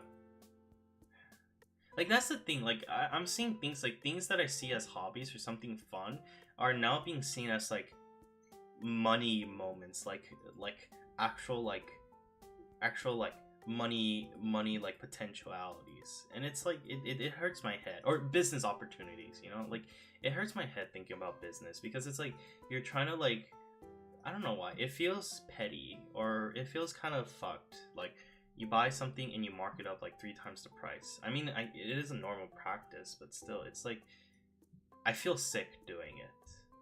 But I mean, if it pays the bills, I mean, what choice do you have, you know? That's what I've learned. There's like moments where you just kind of have to just do it. You gotta suck it up and just do it. You lose your dignity, but at least you get food on your table. That's the kind of mentality I start like developing. I mean, I don't want to be like a rich bougie person being like, oh, like even if I have the money and I'm like rich, I don't want to like pay that much. I don't want to fuel the scalper shit. Like I wouldn't want to do that. I would just be like I still want to like use my money efficiently in the sense of like being able to like, if there's a place that's cheap or they're able to sell it and they're real, I might as well just buy it from there. Like, I want to manage my money well, not like spending it willy-nilly. But then again, I mean, I don't know what it's like to be rich. I don't know what it's like to be rich. I have been in a rich friend's house before, and by God, they have like so much stuff. But they still hold values of like knowing how to manage their funds well. Like, that is the most important thing. Like, no matter what position you're in, it's always good to be efficient use of your funds. I mean, of course, like you want to have moments to like spend it. I mean, if you keep on storing your money too much and you never use it, it's like RPG games and stuff. Like, are you really enjoying life? Did you really enjoy your time there, just holding on to all these items? Like I mean, unless you do, and that's like a collection thing, like Scrooge McDuck. Like, I say all this money, and like I don't use it. Like, Jesus. Alright. Okay. Well, I'm gonna end the stream. I think I finished with my rant. Alright. Thank you everyone so much for watching. I'm gonna do these consistent like conversation talks weekly. So tune in next time. I'm gonna see what other conversation might have, because I think like my current life is slowing down a bit more. Like, I'm starting to have a bit more free time. But now it's gonna be the moment I have to kick it to overdrive. I gotta start doing so many random shenanigans and activities. Anyway, thank you everyone so much for watching. I'll be heading out. I'm your host, pngtuber, and I'll see you in the next one. Ciao ciao, bye bye, and more streams will be coming out soon. Peace!